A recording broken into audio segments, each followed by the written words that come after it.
Chapter 26.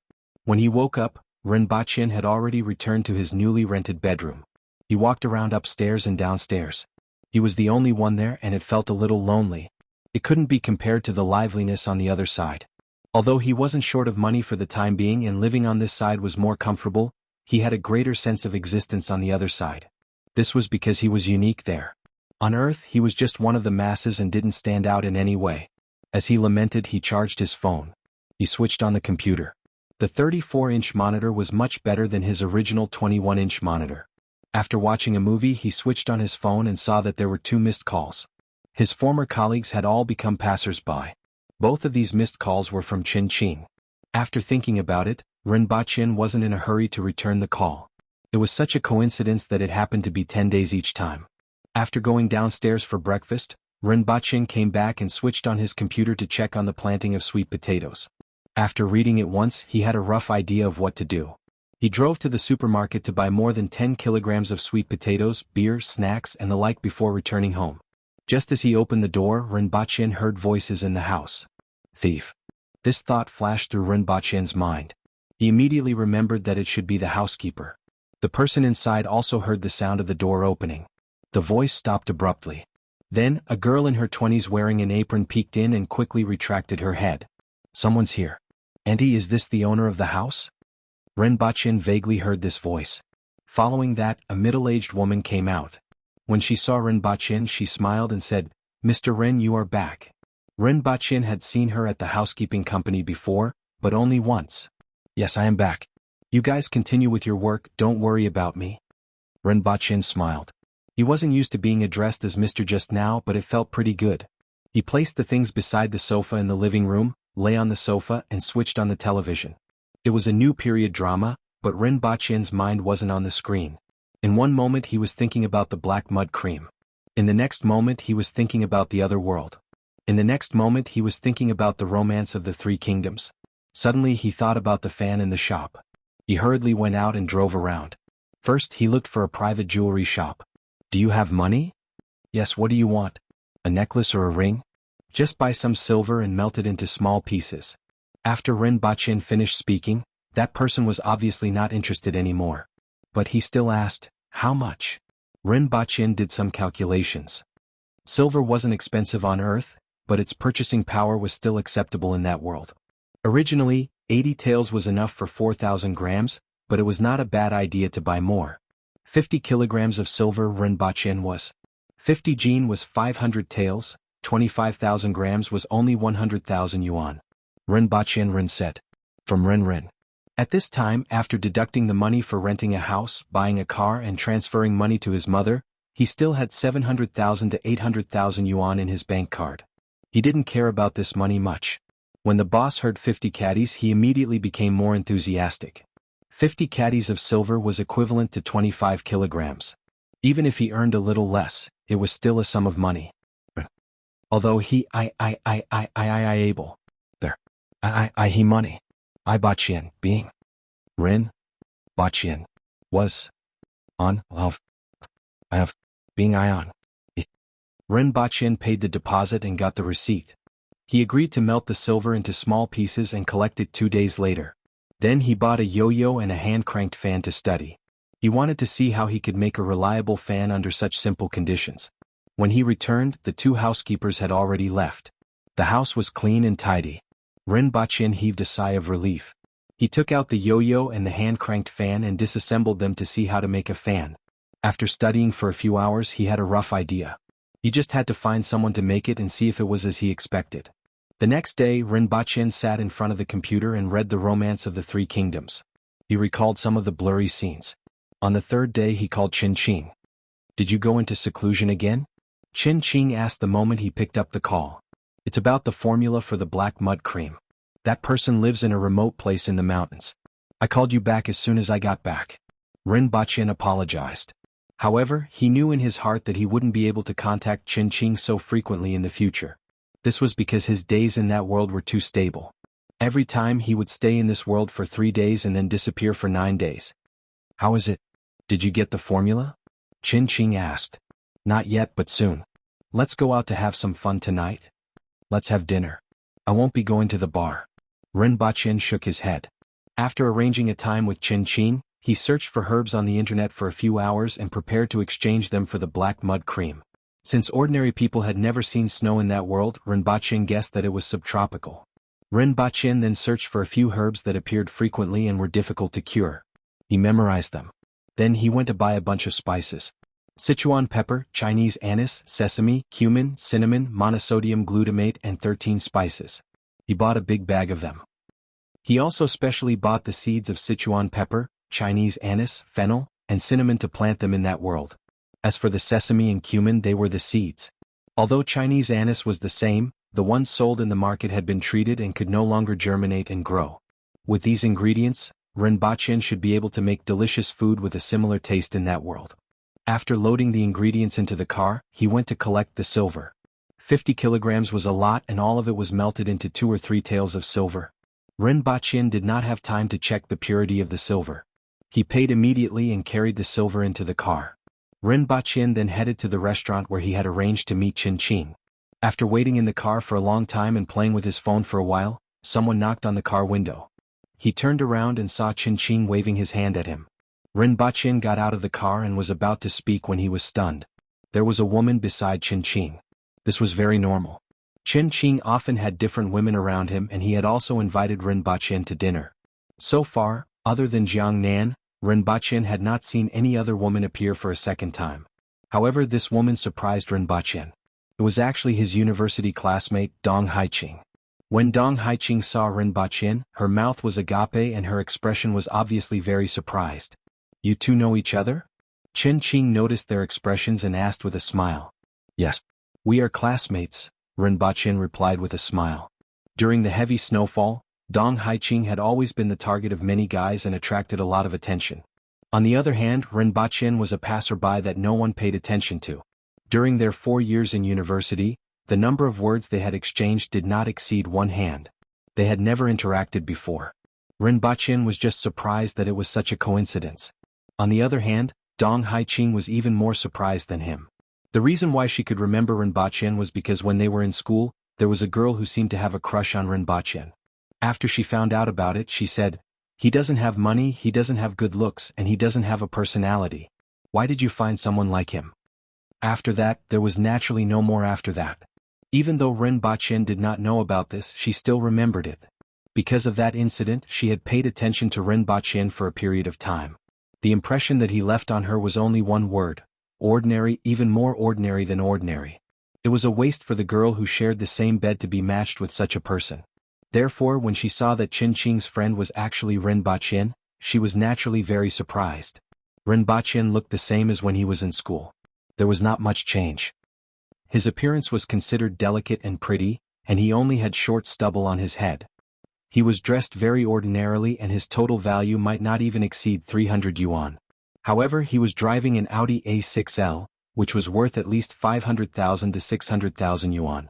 Furthermore, he was actually good friends with Qin. She did not know much about Qin. She only knew that he was a rich second generation and his family was extremely wealthy. However, Rinpoche was good friends with him. Furthermore, he was driving such a car. Presumably he was not simple, right? Right now, there was only one thought in Dong Haiqing's mind. She had misjudged him in the past. Chapter 27. Why are you in Shin City? Rinpoche asked curiously.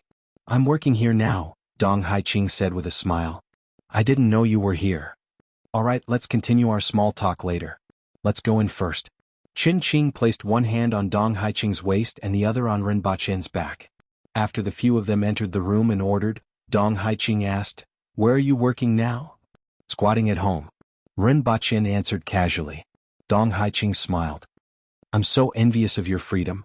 If he could stay at home, drive a good car, and go in and out of a high-end hotel without a change in expression, then his family must be rich. It was just as he had guessed. There are still a few university classmates in Xinjiang. Do you want to join us for a gathering? It depends on the situation. I often go to other places, Rinpoche replied. Moreover, he wasn't interested in the reunion at all. He had no contact with any of his former classmates. I'll contact you when the time comes. You can go if you have time. Dong Haiqing pursed her lips and smiled. His attitude was friendly, completely different from when he was in school. If he was treated like this by Dong Haiqing in school, he might be happy for a while and even fantasize about it. But after being in society for a year, he clearly knew what the reason was. Do you remember Qinbing? Dong Haiqing asked again. Ren Baqin thought about it and had some impression of her. She was a petite and exquisite young lady. She was pretty but her legs were a little short.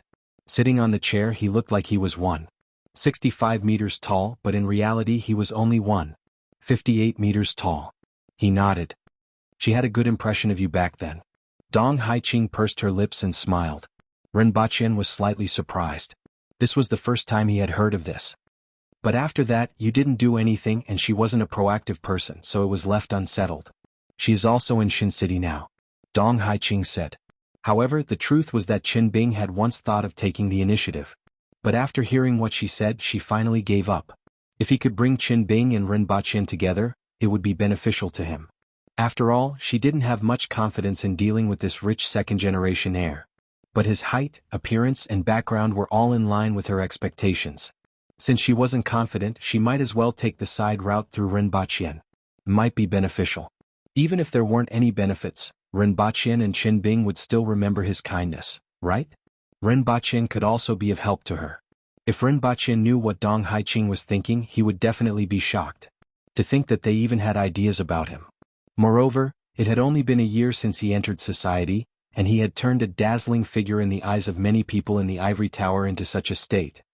After exchanging phone numbers with Ren Baqin, Dong Haiqing shifted her attention back to Qin. Ren Baqin heaved a sigh of relief. He did not have much of an impression of Qinbing. If she really wanted to matchmake the two of them, Ren Baqin would have a headache. After all, he wasn't good at rejecting people. After that, Ren Baqin spent most of his time listening to Qin and Dong Haiqing's conversation. Occasionally he would interrupt them. With Dong Haiqing around, it was inconvenient for the two of them to talk about many things, so they just had a simple chat. After leaving the restaurant, Ren Baqin rejected Qin's suggestion to go to the bar for a drink. He watched as the two of them got into Qin's car and drove home. He placed the silver, spices and sweet potatoes in a bag and placed them on the bed. Ren Baqin had only been online for a while before he hugged the bag and lay down. He was afraid that he would move his arms when he fell asleep and leave something behind. These were things that he would need when he returned. He needed the silver to rent the shop, the spices were related to the bet with the Imperial Kitchen, and the sweet potatoes were even more important. When he returned, he would find someone to cut them into small pieces and plant them on a plot of land. After lying down for a long time, Ren Baqin could no longer open his eyes. In a daze he felt the scene before him change. He was already in the room in the beast park. Squeaking sounds could be heard from outside the door. It was a pitiful sound. Ren Baqin changed his clothes and opened the door. The two pandas immediately hugged his legs and refused to let go.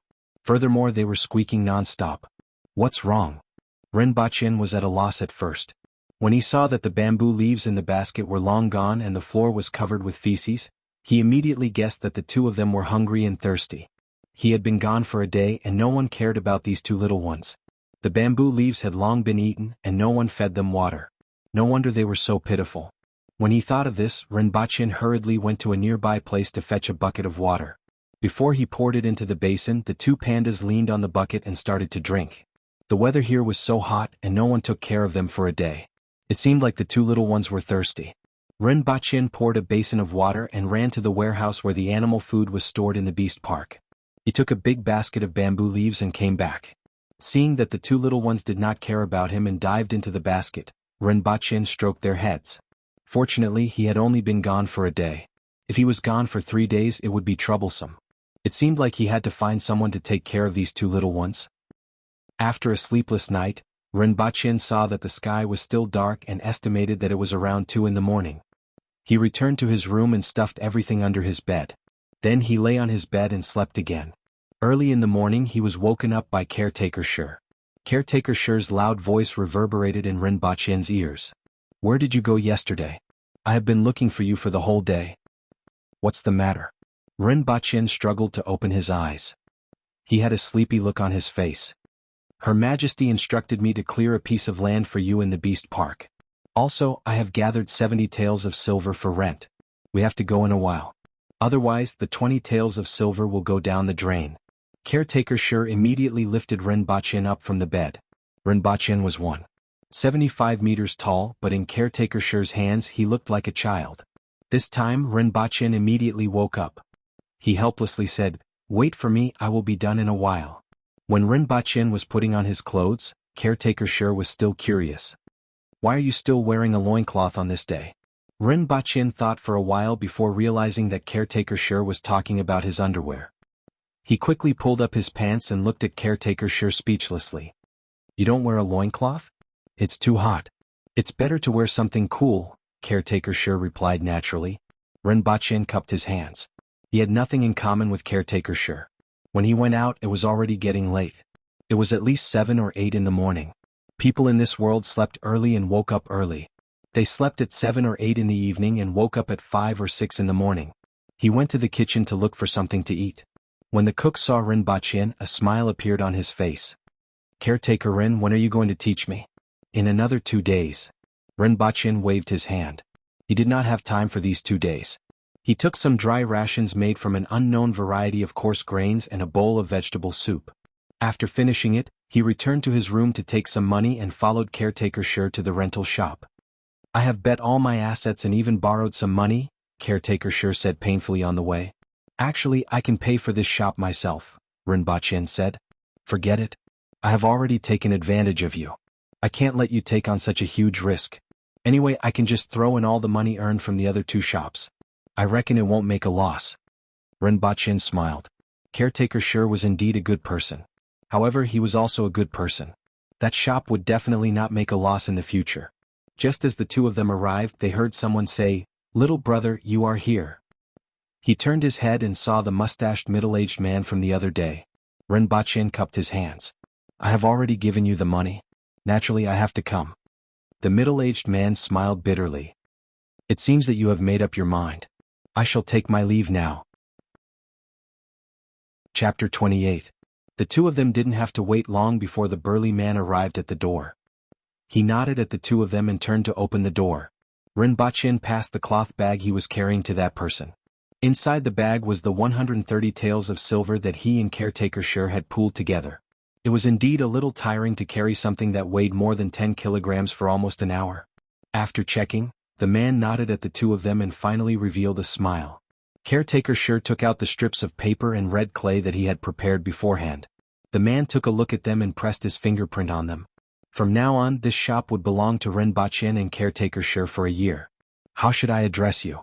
Where can I find you if there's anything?" Rinpoche asked with a smile after seeing him press his fingerprint. "Jindong General's residence. I have something to discuss with caretaker Shi," the man said to Rinpoche and tossed the key over. After he left, caretaker Shi said, "So it's the property of General Jindong." Rinpoche had no idea about the court officials of Dayo. However, there was one thing he remembered. Those who could become generals were all capable of fighting. To be able to sit in the position of General of the East, one had to be able to fight. "What rank is the East vanquishing general?" Rinpoche asked curiously. Dayo's official ranks were modeled after Great Xia's, which was a 9-rank system. Primary grade 2. Caretaker Shi gestured with his fingers. "Brother Shi, what level are you at?" "9th class minor class." "Then, as a steward, I can't even be considered as a minor 9th rank steward." Dayo is the same as Great Xia. There are 9 ranks in the system and there are 18 ranks in total. "Yours is called unattainable," caretaker Shi explained. Rinpoche smacked his lips. In the past, he had never even been a class monitor. Now, at least he had 10 subordinates. Moreover, he had so many good things in his hands. No matter what, he would be able to get an official position. Dayo respected martial arts. If he brought the ancient military books over, would he be able to fool a few people? "What do you think? What should we do next?" Caretaker Shi asked.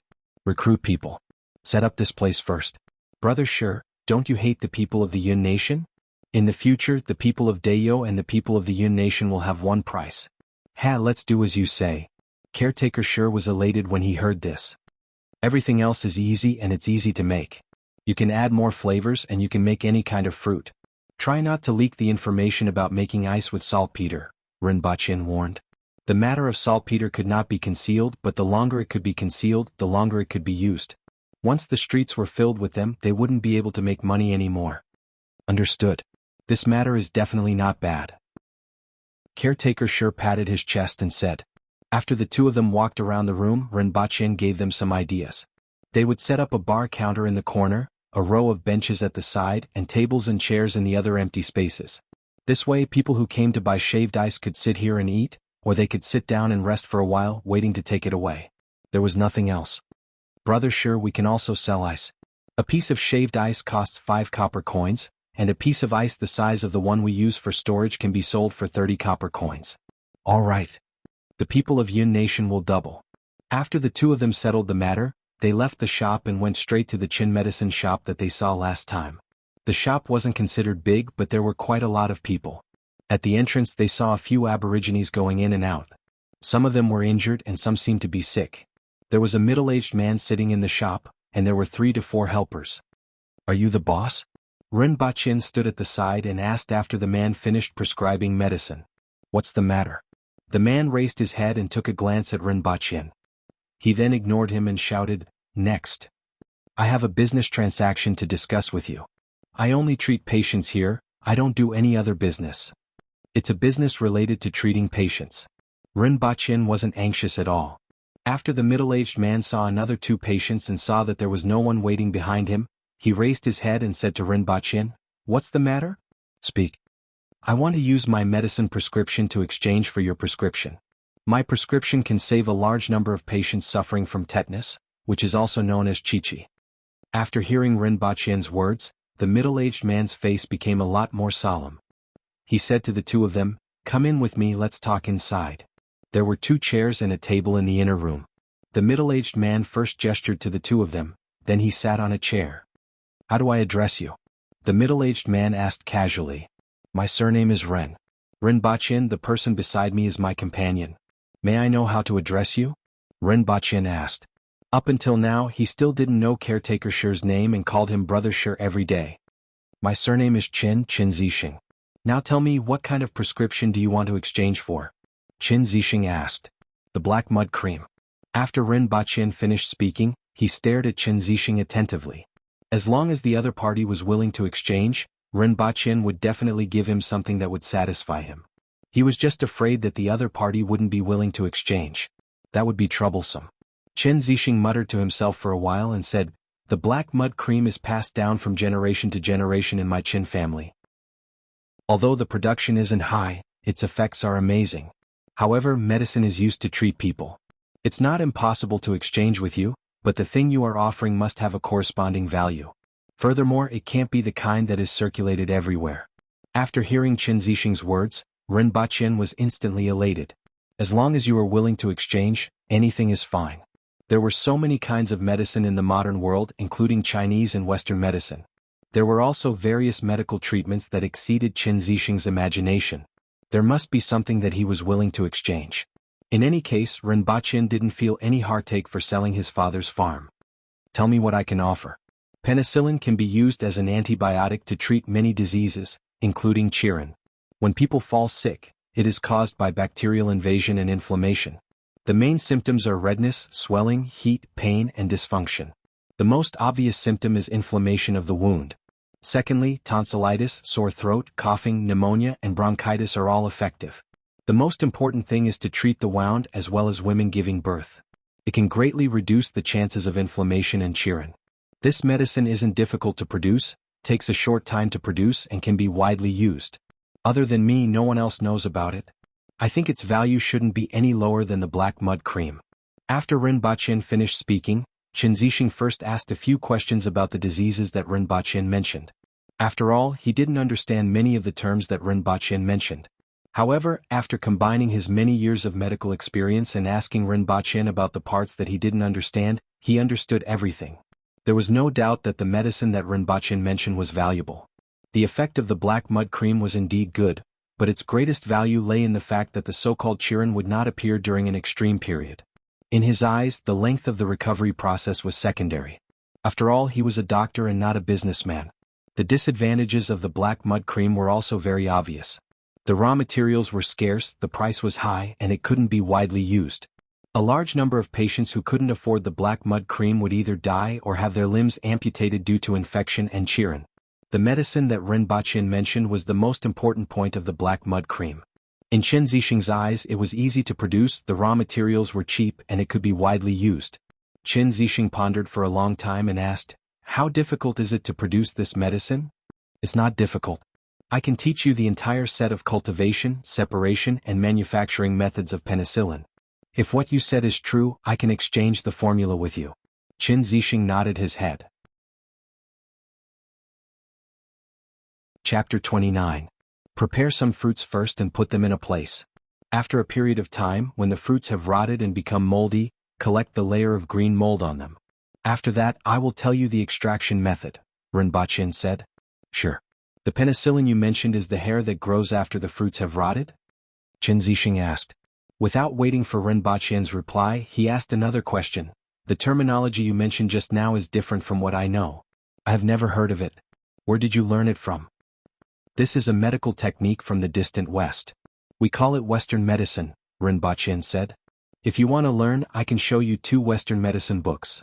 Upon hearing this, Chen Zixing was overjoyed. He stood up from his chair and cupped his hands towards Rinpoche. Thank you, brother. Rinpoche waved his hand. He hesitated for a while and was about to tell Chen Zixing about another matter. Typhoid fever was a very troublesome disease in ancient times. It had the highest mortality rate. Even in modern times, many people died every year because they didn't receive treatment in time. In modern times, chloramphenicol was the main treatment for typhoid fever. However, it was difficult to produce because of the lack of resources. Rinpoche was prepared to exchange for penicillin and treatise on typhoid and miscellaneous diseases if he didn't have enough penicillin. However, now that penicillin could be exchanged for the formula for the black mud cream, there was no use for him to keep these 2 medical books. The Qin Medicine Hall had always had a good reputation. It treated commoners at a low price and had a high reputation in Lan City. Rinpoche was prepared to give these 2 books to Chen Zixing. It could be considered as doing a good deed for this world. Rinpoche thought to himself, I will bring these 2 medical books the next time I come here. What was more troublesome was that the language here was the same as Chinese, but the words were different. He probably had to read them to Chen Zixing. We will take our leave then. I will come back in 4 to 5 days after I have prepared the things. Rinpoche stood up and left.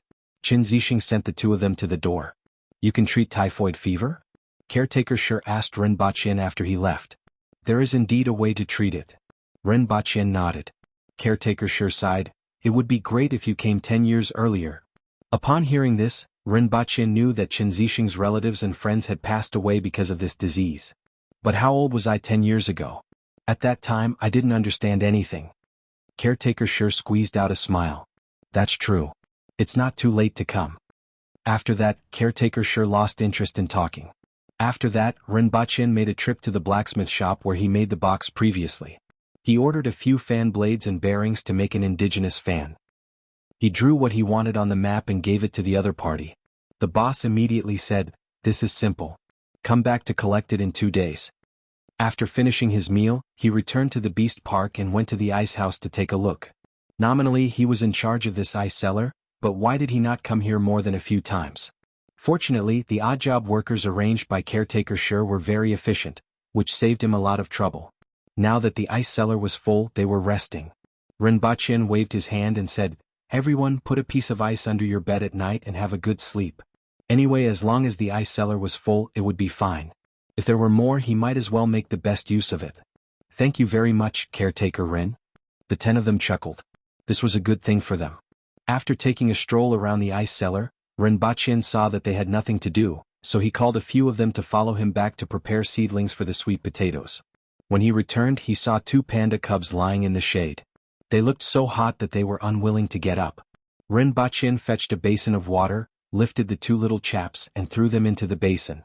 The 2 little chaps immediately crawled out of the basin while groaning. It seemed like they did not like soaking in the basin of water. After walking 1 round on the ground, they were covered in mud. When Rinpoche saw that the 2 little chaps wanted to rub against his body, he quickly took 2 steps away. Tian Tian and Gun Gun groaned as they crawled back to the shade and continued to stay there. Not long after, their fur was dry. This time, the 2 little chaps shook their heads and crawled back into the basin to wet their fur before coming out again. Rinpoche had to admit that these 2 little chaps were quite smart. Caretaker Rin, this flower bear's meat is not tasty. It's useless to keep it. The one who spoke was called Ting Dilong. He was very strong and honest. However, the moment he opened his mouth, he mentioned that the meat was not tasty. Rinpoche felt like giving him a kick. In your eyes, this panda has no other use other than being eaten, right? I'm keeping it for fun. Rinpoche casually said, in the future when I'm not in the beast park, look after these two chaps. Feed them some water and bamboo leaves. You all know where to get the bamboo leaves, right? Understood, caretaker Ren, don't worry, the few of them replied. Rinpoche then pulled out the bag containing the sweet potatoes from under the bed. He guided them bit by bit. First, he cut the sweet potatoes into small pieces and hung them on a wooden stick. Then he filled a basin with water and placed the wooden stick on top of the basin. He ensured that half of the sweet potatoes were submerged in water and the other half was exposed. This way, after the sweet potatoes germinated, they could be used for planting. After he finished teaching them these things, someone from the palace came to call Rinpoche into the palace. This time it was Shirhu who came. He pulled Rinpoche aside and asked, I heard that you made a bet with the people from the imperial kitchen? You can say so. I mainly wanted to broaden their horizons, Rinpoche said happily. He turned around and pulled out the bag from under the bed. He took out a small bag of every kind of seasoning, wrapped them in cloth and carried them away. These are the things you prepared? Shirhu asked curiously as he looked at Rinpoche packing the small bags of seasoning. He had heard about the incident with the imperial kitchen. Logically speaking, the imperial kitchen had the best chefs in the country. What they said should be right. However, Rinpoche appeared out of thin air in the army that day and was able to make ice on such a hot day. Shirhu felt that Rinpoche was rather mysterious and felt that Rinpoche had a higher chance of winning. Now that he saw Rinpoche packing so many things, he knew that these were Rinpoche's preparations. When they arrived at the imperial kitchen and saw that Rinpoche had arrived, everyone stood up. Previously, when Rinpoche made the bet, everyone was present. These people had been waiting to teach Rinpoche a lesson for a few days. Finally, the day had arrived. Caretaker Rin, take out the seasoning that you mentioned. If you don't have it, don't blame me for breaking your legs and hanging them on the city wall. Caretaker Go had a fierce look on his face and spoke with a fierce tone. He really didn't believe that Rinpoche could take out a few seasonings that he had never seen before. One had to know that the spices that could be used were all in the imperial kitchen. Even if there were other spices, they would be unknown or in a faraway place. How could Rinpoche take out spices that he had never seen before in a few days? Caretaker Go didn't believe it at all. The others were also waiting to watch the show and teach this bastard who spoke nonsense a lesson. Hey, let me broaden your horizons. In the future, remember to stand at attention and call me brother when you see me. Rinpoche wasn't angry at all and said cheerfully. As he spoke, he opened the cloth bag. Inside there were small bags of things. See, this is star anise, this is cinnamon, this is monosodium glutamate, this is sesame, this is cumin, this is pepper, and this is 13 spices. You have never seen them before, right? Rinpoche said one by one. Seeing him take out such a pile of things, those people didn't look good. Immediately, someone said, who knows if those things are real or fake? Chapter 30. Caretaker Go slapped the chef's head, turned around, and squatted in front of Rinpoche with a cold face. He took out a little from each packet and put it in his mouth to taste. After tasting a few of them, his facial expression changed. As a chef, he felt that at least 2 of them could be used as spices. However, he still had to see how they were used and what kind of smell they would emit after being cooked. There were many things that had a smell, but not all of them could be used as spices. However, he was no longer so sure at this point in time.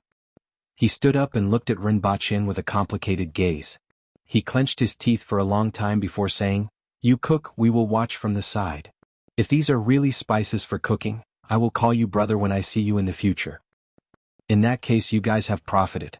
When Rinpoche spoke, Caretaker Go and the rest's faces turned black. They wanted to scold him, but they suppressed their anger. They would settle the score after Rinpoche was done cooking. However, many of them looked at Rinpoche's relaxed expression and suspected that they would not have the chance to settle the score. The imperial kitchen was probably going to be wiped out this time. Rinpoche no longer paid attention to them. He walked 2 rounds in the imperial kitchen and remained silent. Finally, he found half a leg of a beast from the corner of the wall. He had seen this kind of meat in the kitchens of the beast park. It was the kind of animal that pulled carts on the streets, but it looked like an enlarged version of a goat. It had a strong odor, but it tasted very good. He felt that it was much more delicious than the mutton on earth. "Who can help me cut it into slices? 1 plate is enough."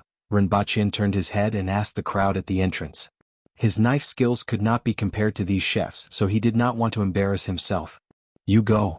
Caretaker Go clenched his teeth, but still chose someone to help Rinpoche. Following which, Rinpoche took out another piece of meat, turned his head to look at the crowd, and revealed a smile that he thought was friendly. The meaning behind it was self-evident. The people in the imperial kitchen looked at him and were so angry that their teeth itched. This time, it was another person who walked towards Rinpoche with a kitchen knife. If this was on Earth, it would look like he was taking revenge on society. Rinpoche would definitely hide as far away as possible. However, the people of Dayo all looked like this, so Rinpoche did not care. Instead, he exhorted, cut it into small pieces, 1 layer of fat and 1 layer of lean meat with some skin. Seeing that the two people were cutting, Rinpoche found 2 cucumbers and washed them. He then slapped them on the chopping board twice before chopping them into pieces. Yes, that's right, this is the cucumber with garlic sauce. It's a pity that there's no peeling. Later, I'll fry some peanuts and mix them together. After the meat was cut and washed, Rinpoche marinated it with cumin, the spices of this world, and Sichuan peppercorns. He would prepare cumin lamb and braised it in braid. Rin lamb Rin prepared. Water. However, Chen said he and oh, why is this wok so heavy? Shin I and he I and of. Although adults could move it, it was impossible for them to flip the spoon with one hand. Of. Rinpoche put it aside. He estimated that it weighed at least 7 to 8 kilograms. Rinpoche turned his head and saw that the 2 men had gone back to stand and watch. He gestured with his hand and said, I will tell you what to do and you 2 will do it. They can't even stir-fry. How can they cook like this? Someone muttered. Rinpoche spread his hands helplessly. The frying ladles in this world were too heavy. He thought about the kitchen knife he took just now and realized that it wasn't light either. Was it their habit or something else? Or did the important things feel good to the touch? Rinpoche felt that it was highly possible that these chefs were burly and could fit 2 of him. The 2 chefs walked over reluctantly. Rinpoche instructed one of them to stir-fry the brown sugar and soy sauce until they were bubbling. Then he added some spices that resembled scallions and ginger. Finally, he stir-fried the meat. Rinpoche had to use one hand to pick up the wok, but the Dayo people handled it as if it was a piece of paper. This made Rinpoche realize the gap between him and the Dayo people. Other than the 2 chefs, the rest were watching from a distance. Although they didn't like Rinpoche, they focused their attention on him. This was because they had never done the process of stir-frying the sugar before. When the nutmeg, star anise and cinnamon were added, the aroma wafted out. The entire imperial kitchen could smell the aroma. The eyes of the surrounding chefs lit up when they smelled it. Apart from other ingredients, the aroma alone was too tempting and fragrant. The other ingredients were from their place, but they had never made such an aroma before. It could only be said that Rinpoche had indeed brought seasonings that could improve the quality of the dishes. Rinpoche instructed the other chef to stir-fry the cumin lamb while the other ingredients were simmered. Once the cumin was put in, a strong and fragrant cumin aroma wafted out. It was something that these chefs had never smelled before. This time, everyone couldn't stand still and crowded over. Rinpoche first scooped the cumin lamb into a small plate. He ate a piece, smiled and passed the plate to Caretaker Go. Try it? Caretaker Go took the plate with a sullen face. When it was slightly cold, he used 2 fingers to pick up a piece, put it in his mouth and carefully tasted it. He then passed the plate to the chefs behind him. Each of them quickly took a piece and put it in their mouth. Their eyes immediately lit up. The fishy smell of the meat was greatly reduced. It was even more tender and delicious, especially with the fragrance of the cumin. It was simply praiseworthy. After eating 1 piece, when they wanted to look for more, they realized that the plate was already empty. How is it? Rinpoche smiled.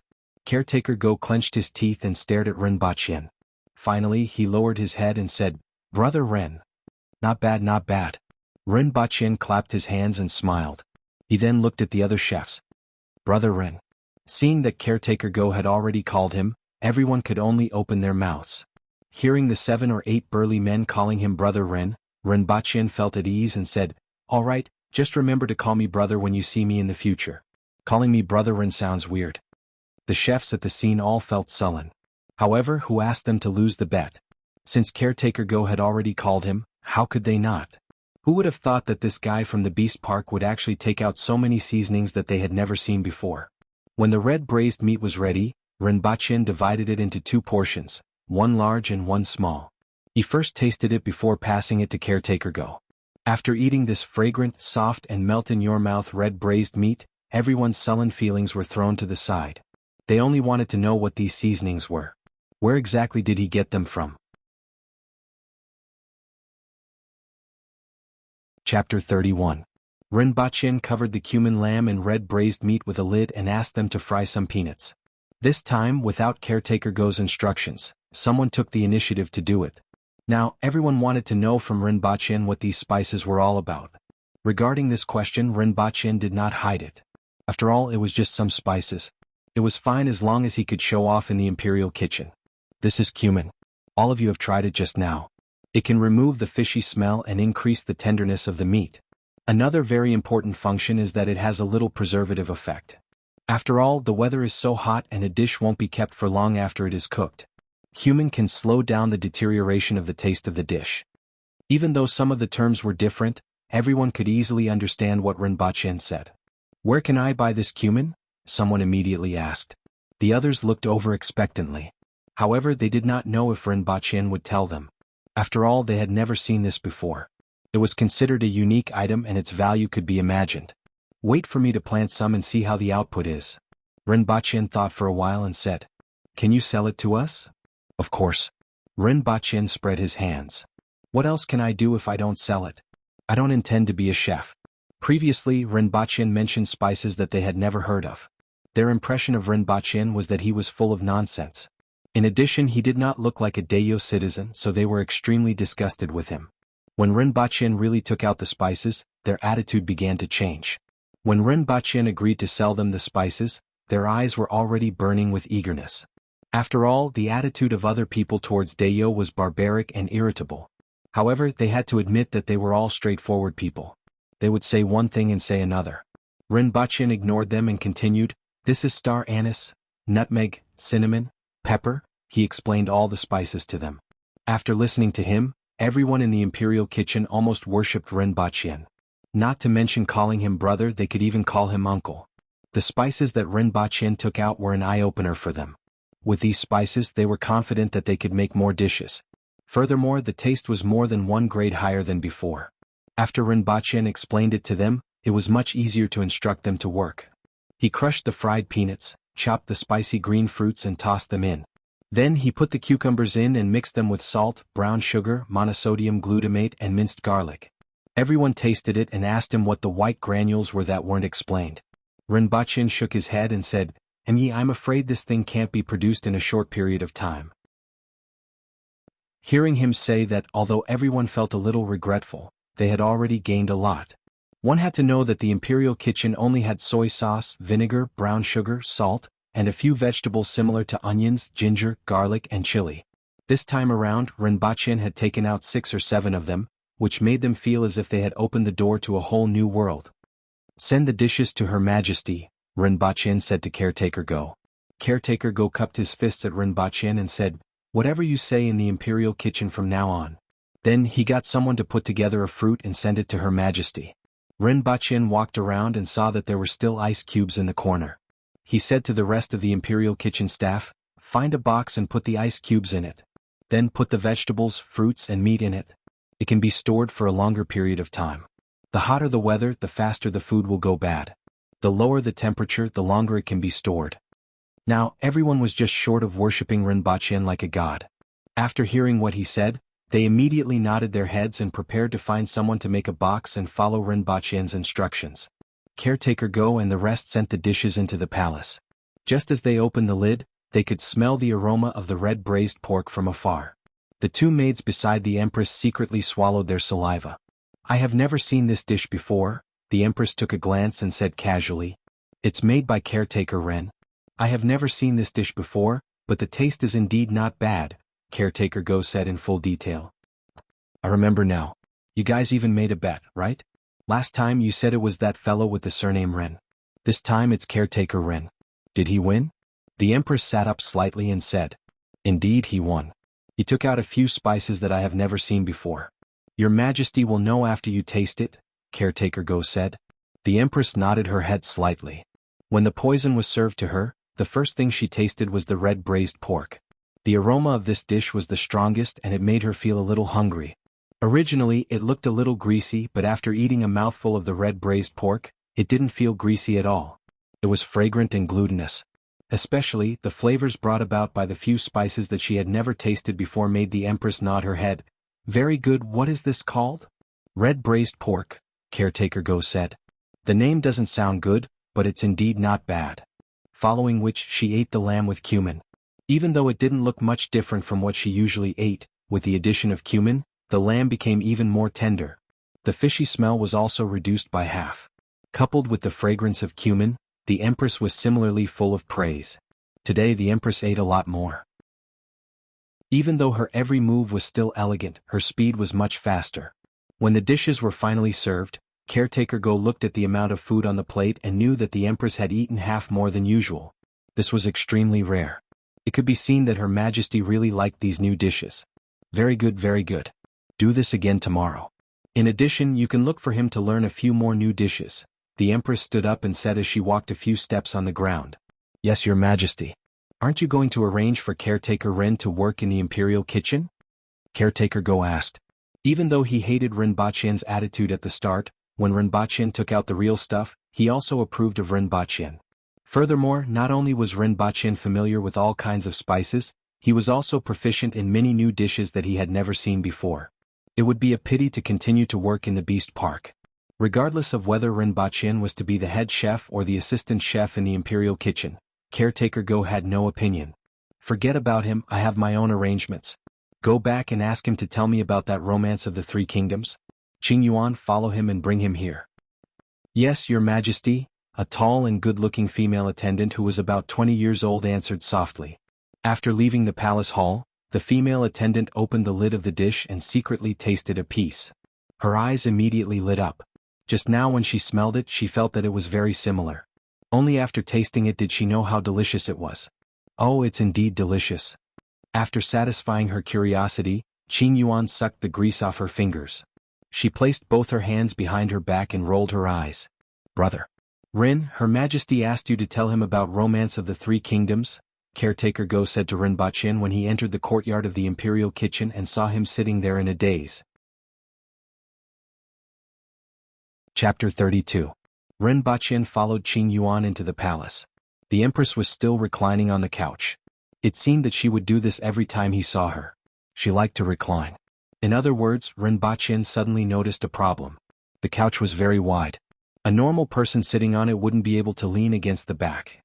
Furthermore, it would be very far away. It would definitely be uncomfortable to sit like this. This discovery made Rinpoche think of something. However, he quickly withdrew his thoughts and continued to narrate Romance of the Three Kingdoms, not far away from the Empress. After narrating for 2 rounds, the sky was already dark. The Empress then asked him to stop. You disappear every 3 days. What are you doing? The Empress asked lazily while squinting her phoenix eyes. Rinpoche's heart skipped a beat when he heard this. Beads of perspiration rolled down his back and forehead. Although he knew that this day would come, he still wanted to hide it for a period of time. This was because he couldn't explain his disappearance every 3 days. When he was discovered, the higher his status, the more secure his safety would be. Previously, when he found out that the people of Dayo were all boorish and straightforward people, he was more or less relieved. He thought that perhaps he wouldn't be discovered so quickly. When he was in prison, no one should have discovered him. He didn't expect to be discovered after leaving twice. Although the Empress had a lazy look on her face, Rinpoche suspected that he would be beheaded if he didn't answer well. Both of you can leave. The Empress waved her hand at the maids beside her. Following which, the hall fell into silence. The Empress lay on the couch with one hand supporting her head and waited for Rinpoche's answer. Rinpoche's forehead was dripping with sweat. He kept asking himself, what should I do? Should I tell the truth or tell a big lie? How can I make the person in front of me believe me without giving myself away? Rinpoche hesitated for a long time and was prepared to tell a big lie. If he couldn't hide it, he would tell the truth. Your Majesty, forget it. I don't want to listen to lies. I know you have secrets. Everyone has secrets. When you appeared, it was very unexpected. Naturally, you have more secrets than others. It doesn't matter if your background is unknown. I don't care where China is. However, you have to show your value. As long as you have the ability, I can use you. I can give you whatever you want. Go down. Just as Rinpoche was about to open his mouth, the Empress suddenly spoke. Rinpoche didn't know whether he should be happy or sad about the content of her words. He was happy that after hearing the Empress's words, she would no longer pursue the matter of his origins and his disappearance every 3 days. In the future he could be at ease. Even if he suddenly disappeared, the Empress wouldn't say anything as long as he displayed his ability and value. He didn't have to rack his brains to figure out how to hide his whereabouts anymore. The sad thing was, who said that the brains of the people of Dayo were all muscles? The Empress seemed to have seen through him. She could even detect that he was lying. This made Rinpoche feel a little terrified. It was like playing a game, and suddenly the natives in the game pointed out that you were not from this world. It was a frightening feeling. When he returned to the beast park, he felt much better after being blown by the night breeze. In any case, it was a good thing that the Empress didn't pursue the matter. However, he had to be more attentive in the future. Just as he returned to his room, Tian Tian and Gun Gun hugged his legs and whimpered, refusing to let go. Rinpoche squatted down and stroked the two little chaps. Even though his heart was still palpitating, he had mostly calmed down. He first filled a basin of water for the two little chaps and fetched some bamboo leaves. The two little chaps sat in the bamboo leaves and grabbed the bamboo leaves on the ground to eat. Only Rinpoche returned to his room to rest. After thinking about the Empress's words over and over again, he fell into a deep sleep. The next day he woke up and looked at the sweet potatoes. They had already been processed and were waiting to germinate. Rinpoche first looked for caretaker Shur and brought him to look at the land for planting sweet potatoes. Near the beast park, there was a piece of flat land that had been cultivated. There were some fruits and vegetables planted on it. Most of the food that the odd job workers in the beast park ate was grown here. Usually, there were some elderly people and women who were the family members of the odd job workers here to take care of the land. What do you think of this place? The vegetables are also ripe. I will get someone to pluck them now, caretaker Shur said as he led him to a piece of land. Let's walk around a bit more. It doesn't have to be so big for now. 1 mu is enough, Rinpoche said. After walking half around, he saw a small piece of land at an oblique corner. It was about 1 mu in size. The location was a little remote and the land wasn't the best. However, Rinpoche didn't mind. Anyway, the requirements for planting sweet potatoes weren't high. It was better to plant them in a more remote location. Let's do it here. The land here is ordinary. The harvest will be slightly worse, caretaker Shur advised. It's alright, this is fine. Rinpoche smiled. The location of this land was rather remote. However, it was just right. No one would notice what he planted. Can these 2 pieces be used? Thinking of the spices that he brought back, he pointed to the land not far away and asked. Caretaker Shur looked in the direction that Rinpoche was pointing at. He patted his chest and said, no problem. Even though the beast park doesn't have a lot of land, a few pieces of land can still be allocated. After confirming the location, caretaker Shur hurriedly left to settle the matter of the shaved ice shop. The other 2 shops had also been purchased. Now all 3 shops had to be cleaned up. They also had to find a carpenter to make a bar counter and a bench. Rinpoche had already taught caretaker Shur the method of making ice. It was very simple. All he had to do was to know where to find saltpeter. As for making fruit shaved ice, it was even simpler. Rinpoche didn't need to participate in the subsequent matters. He just needed to split the profits. After choosing the land, the sweet potatoes hadn't germinated yet. Rinpoche had nothing to do, so he went to look for the odd job worker who knew how to do carpentry. He asked him to make a weird-looking chair according to his requirements. Rinpoche wanted to make a sofa. He thought of it when he saw the Empress's couch. A sofa that could sink one's entire body into would definitely be more comfortable than a couch. Naturally, he would make a sofa for the Empress first. Then he would make one for himself. Soon after, he began to look for fillers for the sofa in the beast park. Anything like cotton or bird feathers would do. Even though cotton wasn't available in Dayo, there were plenty of bird feathers in the beast park. Every day, a lot of them were cleared out and all of them were burned as rubbish. After getting someone to keep it for him, Rinpoche realized that the people of Dayo actually didn't know how to tan leather. Leather was taken from animals and dried in the sun. Then, it was sold in bundles to those leather merchants. Naturally, the price was so low that it made one's hair stand on end. If one wanted to buy tan leather from the merchants, the price would make one flinch. An ordinary sheepskin, the kind that belonged to a giant sheepskin that pulled a cart, could only be sold for 1 tael of silver. However, tan sheepskin could be sold for 10 taels of silver each. Just thinking about the profits involved made one go crazy. It was no wonder that foreign merchants flocked to Dayo. Even if it was so hot here that they could die, there was nothing to enjoy. Profits that were several times or even more than 10 times could make most people take the risk out of desperation. Chapter 33. When he woke up again, he looked around the unfamiliar room.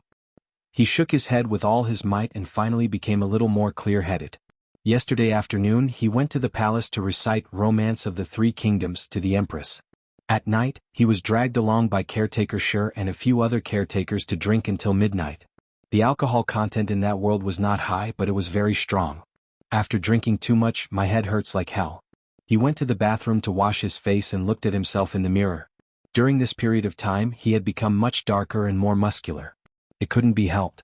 In that world they ate meat for almost every meal, and there were fewer things like noodles and vegetables. After a period of time, it was easier for people to gain weight. Turning on his phone, there were 3 missed calls. 2 of them were from Qin Qin and the last one was from someone that surprised him. It was Dong Haiqing, whom he had exchanged phone numbers with the other day. I don't know why she called. Ren Baqian thought about it. She seemed to have said that she wanted to get together with her local classmates. It should be about this. He didn't plan to return the call. Instead, he went online to search for the methods of tanning furs and skins. From several tanning methods he chose 2. One was the alum tanning method and the other was the tanning method. He needed alum and mirabolite respectively. Both of them could be found in that world. After all, he couldn't bring the materials back by himself every time. After daybreak he went out for breakfast and drove to buy alum and mirabolite. Then he went to a few iron and welding shops to find someone to make a homemade fan. This was something that Ren Baqian had just thought of. After all, people in modern society knew a lot about fans, so it was easy to make them. He could take the finished product back and find someone to copy it. He went to a few shops and offered 3,000 yuan. Finally, someone accepted the job and could collect it the next day. Furthermore, the other party's words reminded him of something else, the air cooler. This was also very easy to make. They just needed to put a box outside the fan and put a curtain in front of it to guide the water. As for the water circulation system, there was no need to consider it. When the time came, it would be easier to put a water tank on top and pour water in. He bought some food and went home. Every time he woke up, it was already the 10th day. The food in the fridge had to be changed every time. After a few times, most of the food in the fridge was sausages, which were not easy to spoil. Just as he reached home, his phone rang. Ren Baqian saw an unfamiliar name on the screen. It was Dong Haiqing. After some thought, he answered the phone on the 5th ring. Ren Baqian? 8,000 years old? Dong Haiqing's voice came from the other end of the line. When Ren Baqian heard this nickname that he hadn't heard for a long time, he felt slightly embarrassed. Ever since he was young, he had only had this nickname. Regardless of the new environment, it wouldn't take long for this nickname to be called again. It had to be said that in certain aspects, people's thoughts were similar. Dong Haiqing didn't mention it the last time they met, so he thought she had forgotten about it. He didn't expect it to be brought up this time. It's me. It's really not easy to find you. Dong Haiqing laughed heartily on the other end of the phone. I just came back from out of town. Oh? Are you going to the class reunion tonight? You're the only one left in the city? Dong Haiqing asked. Who are they? After Ren Baqian finished asking, Dong Haiqing mentioned 6 names, including Qin Bing, who was mentioned the other day. He didn't know anyone, or rather he didn't know anyone in school. Even if they were roommates, they only nodded at each other. What? Do we have to see if there's a girl of our dreams at a class reunion? Is it so difficult to invite Baqiansui now? Dong Haiqing said. All right, I'll go, Ren Baqian said helplessly. That's settled then. I'll send you the address at 6 p.m. Dong Haiqing hung up the phone. Ren Baqian turned on the television and stared blankly for a while. Then he went online to search for information. After all, he couldn't go online every time he discovered a problem. Although it was fortunate to be able to travel between the 2 worlds. However, Ren Baqian couldn't guarantee that he wouldn't be able to travel to another world after he returned. It would be fine if he stayed on Earth, but if he stayed in that world, it would be better to memorize the knowledge. In the afternoon, Ren Baqian calculated that it was about time. After taking a shower, he found a t-shirt and went out. The restaurant for the class reunion wasn't considered big. After all, they had just graduated and didn't have much money. But from the outside, the restaurant looked quite exquisite. Dong Haiqing and another pretty girl were standing at the entrance. Seeing Ren Baqian's Audi A6L, Dong Haiqing's eyes lit up. You're here. I've created an opportunity for both of you. You must grasp it. I really didn't realize that Rinpoche had such a strong foundation. The other girl was naturally Qin Bing. When she was in school there was a period of time when she was attracted to Rinpoche. She even had the thought of pursuing him. In the end, after Dong Haiqing found out, she said, Rinpoche doesn't have the looks, doesn't have the family background, and doesn't have the ability. She thought about it for a long time, but in the end nothing came of it. Back then, the unripe fruit in his heart had quietly rotted away and fallen to an unknown place. During this class reunion, Dong Haiqing suddenly told her to grasp the opportunity to see if she could get together with Rinpoche. She also said that she found out that Rinpoche was actually a rich second-generation heir. This made her feel an indescribable feeling in her heart. She felt a little bitter and wanted to cry. Hey Rinpoche, you're finally here. If I don't invite you today, I won't be able to explain myself, Dong Haiqing shouted at Rinpoche, who had just gotten out of the car.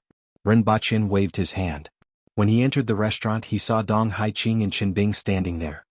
Long time no see. You seem to be doing well. Qin Bing sorted out her emotions and greeted Rinpoche. Rinpoche didn't know what to say.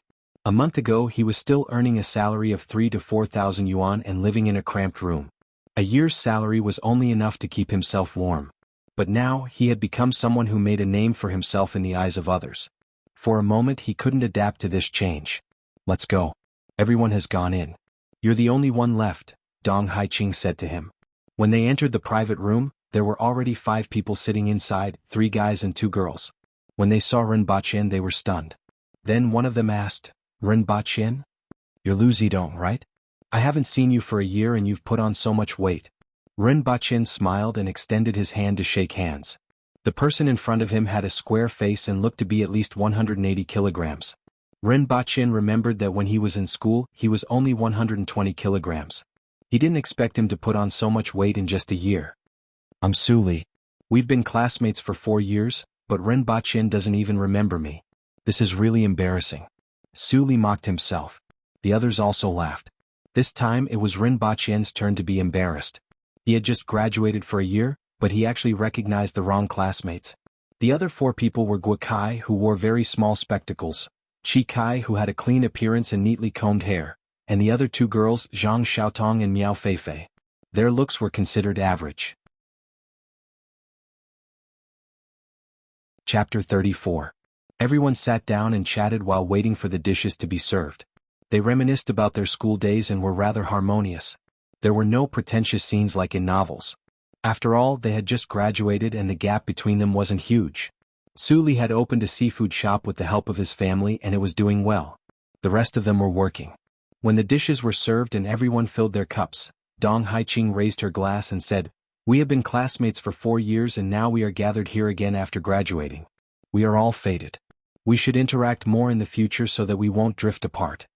After finishing her sentence, she downed her glass immediately. Seeing that she was so straightforward, everyone felt embarrassed to hide it and drank it all in one gulp. After drinking a glass of wine, everyone became much more friendly. Rinpoche listened at the side and rarely interrupted. He didn't participate much in school matters and had nothing to say. Dong Haiqing and Zhang Bing asked him about it from time to time and tried to lead him into their conversation. Unfortunately, Rinpoche had nothing to say and would stop after 1 or 2 sentences. After 3 rounds of drinking, Guo Kai, who had the lowest tolerance for alcohol, started to talk about his company's prospects and how he was valued by the leaders. Su Li, Guo Kai, Miao Feifei and the rest responded from time to time, which made Guo Kai even more enthusiastic. The other Guo Xiaotong was already covering her head with her hands and basically didn't say a word. It seemed like she didn't usually drink, but she drank a lot today. Rinpoche could tell that Guo Kai's gaze was always on Qin Bing, who was beside him. Dong Haiqing was too gorgeous and Guo Kai felt that he couldn't match up to her. Qin Bing wasn't bad-looking either. She gave off an innocent vibe and was the type that many men liked. Even though her legs were a flaw, a long dress could completely cover it up and she would be very eye-catching when she walked on the streets. Therefore it was normal for Guo Kai to be interested in her. In the animal kingdom, birds had to display their beautiful feathers in order to woo their mates. Animals had to show their claws and teeth and compete with other males. Humans did the same. Whether it was appearance, height, temperament, character, skills, future, or money, they were no different from birds displaying their feathers. It was just that some people cared more about appearance, some cared more about character, some cared more about potential, and some directly expressed that they only cared about money. As Rin Baqin was thinking about this, he felt a little bored as he watched the few of them chatting animatedly. While Guokai was displaying his feathers, Qin Bing's attention was never on him. From time to time she would turn her head and tell him about the interesting things that happened during her work. Rin Baqin, on the other hand, was focused on listening to her. The way the two of them whispered to each other, in Guokai's opinion, made Guokai somewhat unable to restrain himself. He originally thought that he would have a chance to meet his old classmates here, but the other party seemed to be more interested in Rin Baqin, which made him somewhat indignant. What did the other party have more than him? Wasn't he just a little better looking? In society it was more important to look at ability, connections, and to put it bluntly, money. Even though he didn't have one now, Guokai reckoned that his future was much better than Rin Baqin's. Yes, even though Rin Baqin didn't have the face of a celebrity, he was still considered delicate and pretty. It was easy for people to have a good impression of him. Although he wasn't as strong as him, he was more than enough to surpass him. Once again, when Qin Bing whispered to Rin Baqin, Guokai couldn't help but ask, "Baqiansui, what have you been up to recently?" Rin Baqin tilted his head. He seemed to have asked this question just now. Seeing that the other party was still looking at him, he replied, "I haven't done anything. I'm just squatting at home and living off the leftovers." "Oh, I see." Guokai nodded his head and didn't say anything else. After all, he had already entered society and wasn't a fool. He wouldn't say things that were too overboard. All he wanted was for Rin Baqin to say it once more. Rin Baqin also smiled. He knew what the other party was thinking. However, looking at Guokai's flushed face, he knew that he had drunk too much. Dong Haiqing looked at Guokai, then looked at Rin Baqin. She didn't tell him that Rin Baqin was a second-generation nouveau riche and that he could earn as much as others who had to work their whole lives just by sitting at home. After all, he was a second-generation nouveau riche and they were classmates. This was a scarce resource. She told Qin Bing because Qin Bing wasn't scheming and was easier to manipulate. If Qin Bing and Rin Baqin got together, she would also gain a lot of benefits. As for the others, there was no need for her to tell them. It would be best if the others treated Rin Baqin as an ordinary student who didn't have a sense of presence in school. The few of them drank some more. After Guokai had overdosed, he drank cup after cup. He sat there swaying. Dong Haiqing said, "I think everyone has drunk enough. We still have to work tomorrow. Let's call it a day. Let's meet another day. Let's exchange contact details and keep in touch in the future. Since everyone has just started work, let's go Dutch. Let's see how much it costs later. Don't mind, going Dutch is looking down on us guys. Today's meal is on me," Suli said. "Forget it, I'm happy to see my old classmate today. I'll pay for it. I'll fight with whoever tries to snatch it from me," Guokai said as he pulled Suli aside. He stood up and rushed to pay the bill. In any case, Rin Baqin didn't care how he was going to pay. He could go Dutch or treat himself. However, since Guokai insisted on paying the bill, he simply sat on the stool and didn't move. In the eyes of others, he was just sitting there and waiting for the result. He had no intention of paying at all. After Guokai and Suli left, Rin Baqin looked at the rest of them. Zhang Xiaotong was the only one who needed someone to take care of her. The rest didn't have much of a problem. Hence, Rin Baqin followed them out. "What's the matter? Why are you gesticulating with me?" Just as they reached the hall, they heard Guokai's drunken voice. Guokai and Suli were standing in front of the bar counter. The person they were talking to was a girl behind the counter. She was gesticulating with her hands anxiously. Is this sign language? Rin Baqin took a glance. The cashier of the restaurant was a disabled person? This was really strange. He didn't have any opinion on it. Disabled people also needed to work. It was just that it was rare to see them in places like restaurants, especially when they were cashiers. "I told you to pay the bill several times. Why are you pretending not to hear me? Then you gesticulated with me. Are you pretending to be mute?" Guokai had drunk quite a lot of alcohol just now. At this moment, his face was flushed. He slapped the counter and shouted at the top of his lungs. His voice was drunk and somewhat unclear. However, his words still attracted the attention of many customers. "I'm sorry, sir. And Faye has a hearing impairment. Her hearing aid isn't working today, so she can't hear what you are saying." A waiter in his 20s hurriedly came over to explain when he heard the commotion.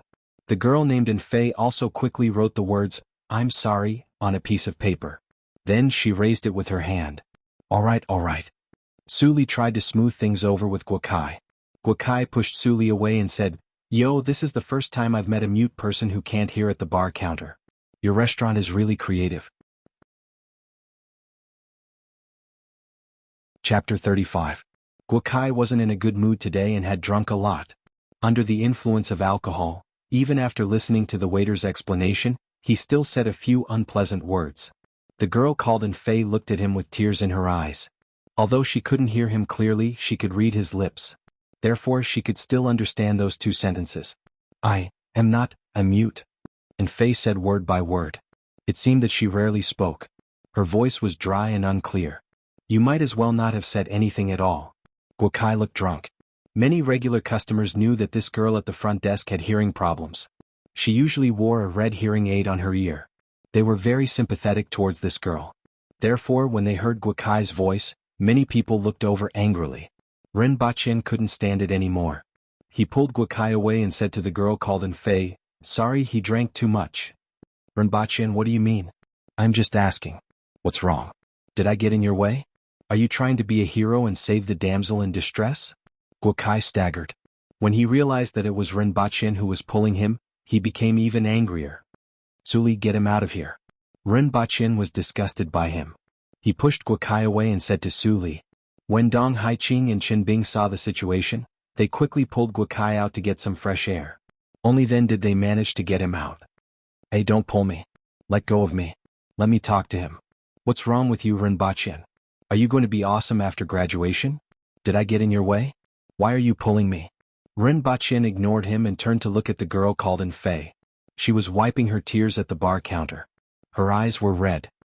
I'm really sorry. He drank too much. Ignore him. Ren Baqin said. Then he realized that the other party might not be able to hear him. He grabbed a piece of paper and wrote, "Sorry, he drank too much." Then he showed it to the girl.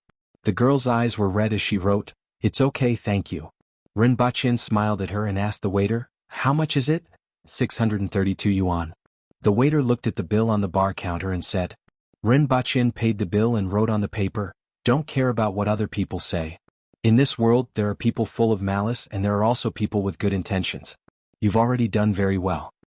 Even though Fei's eyes were filled with tears when she saw what he wrote, she still smiled at him. "Right, thank you," on the paper. Looking at the girl's clean smile, Ren Baqin felt a soft spot in his heart being touched.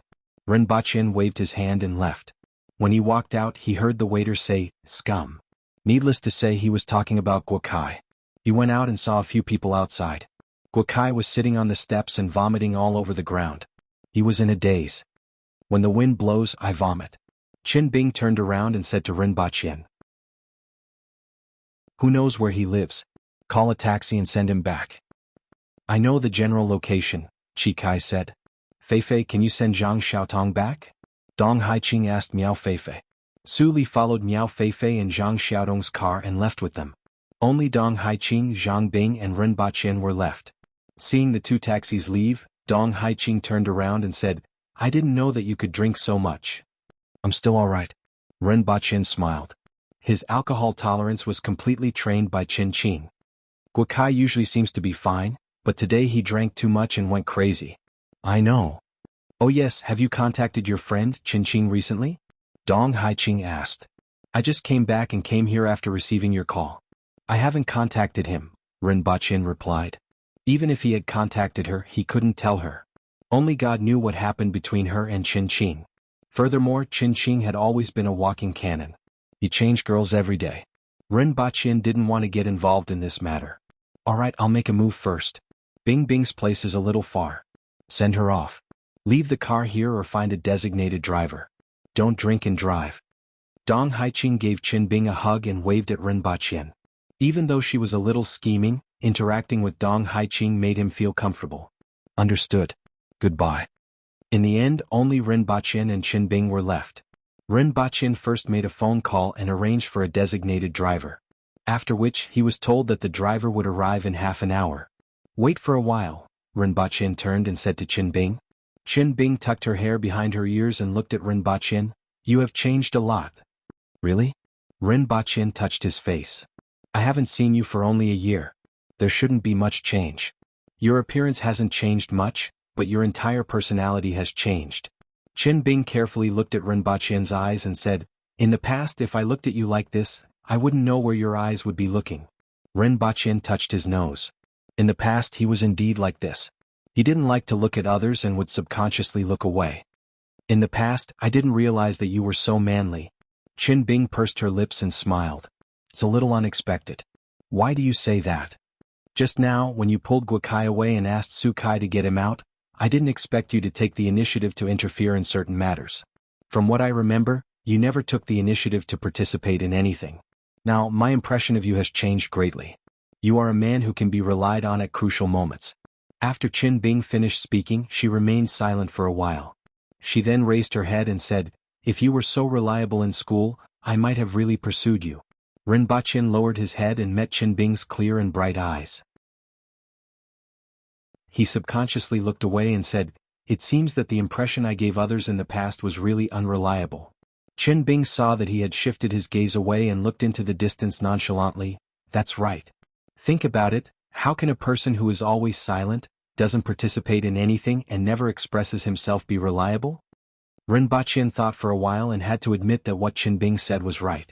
He had always been like that. It seemed that only in that world would he take the initiative to do something. The main reason was that he could see returns for everything he did. Furthermore, he was unique. What he had was something that no one else had. Perhaps it was because of this that he would want to express himself and take the initiative to do something. The two of them chatted idly. After waiting for half an hour, the designated driver finally arrived. After sending Qin Bing to her neighborhood, Ren Baqin then returned to his own place. Lying on the bed, Ren Baqin thought about tonight's class gathering. He really didn't have any thoughts about Qin Bing now. Then he thought about what he was going to do when he returned to the other world. Should he look for a chef to learn how to cook? Although he could cook a few dishes, they didn't look that good. At most, it would be a fresh experience for others.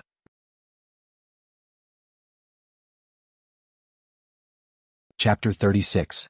After staying at home for 2 days, the next time he woke up, he was awakened by the heat. Just by feeling the stuffy heat in the room, he knew where he was. Looking at the sky outside, the sun had just risen. It was probably around 4 in the morning. He should sleep for a while more. However, it didn't take long for him to break out in a sweat after lying on the bed. He began to miss the air-conditioned room. He held the finished fan in his hand, and there was a rope at the bottom.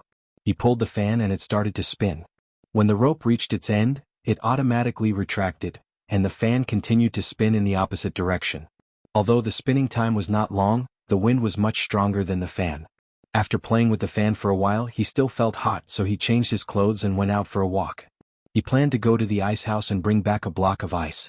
As soon as he pushed the door open, he saw 2 black and white guys sleeping soundly on the stone slab by the door.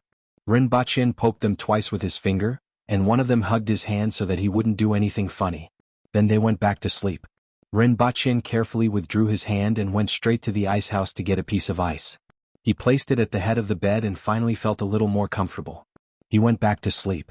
When he woke up, it was already 7 or 8 o'clock. First, she looked at the sweet potatoes in the room. The parts that were exposed to the water had already sprouted. In a few days they could be planted in the ground. He first went to the kitchen to get a bowl of porridge to drink, then dragged 4 or 5 odd job workers to the fields. The crops on the few plots of land that day had already matured. This time when he came over, he found that the crops had already been picked. "Replant these 2 plots of land. Let's plant something good," Ren Baqin said to the rest of them. "How big of a ridge do you need?" an older man asked. Since the crops were different, the ridges in the fields were also different in size.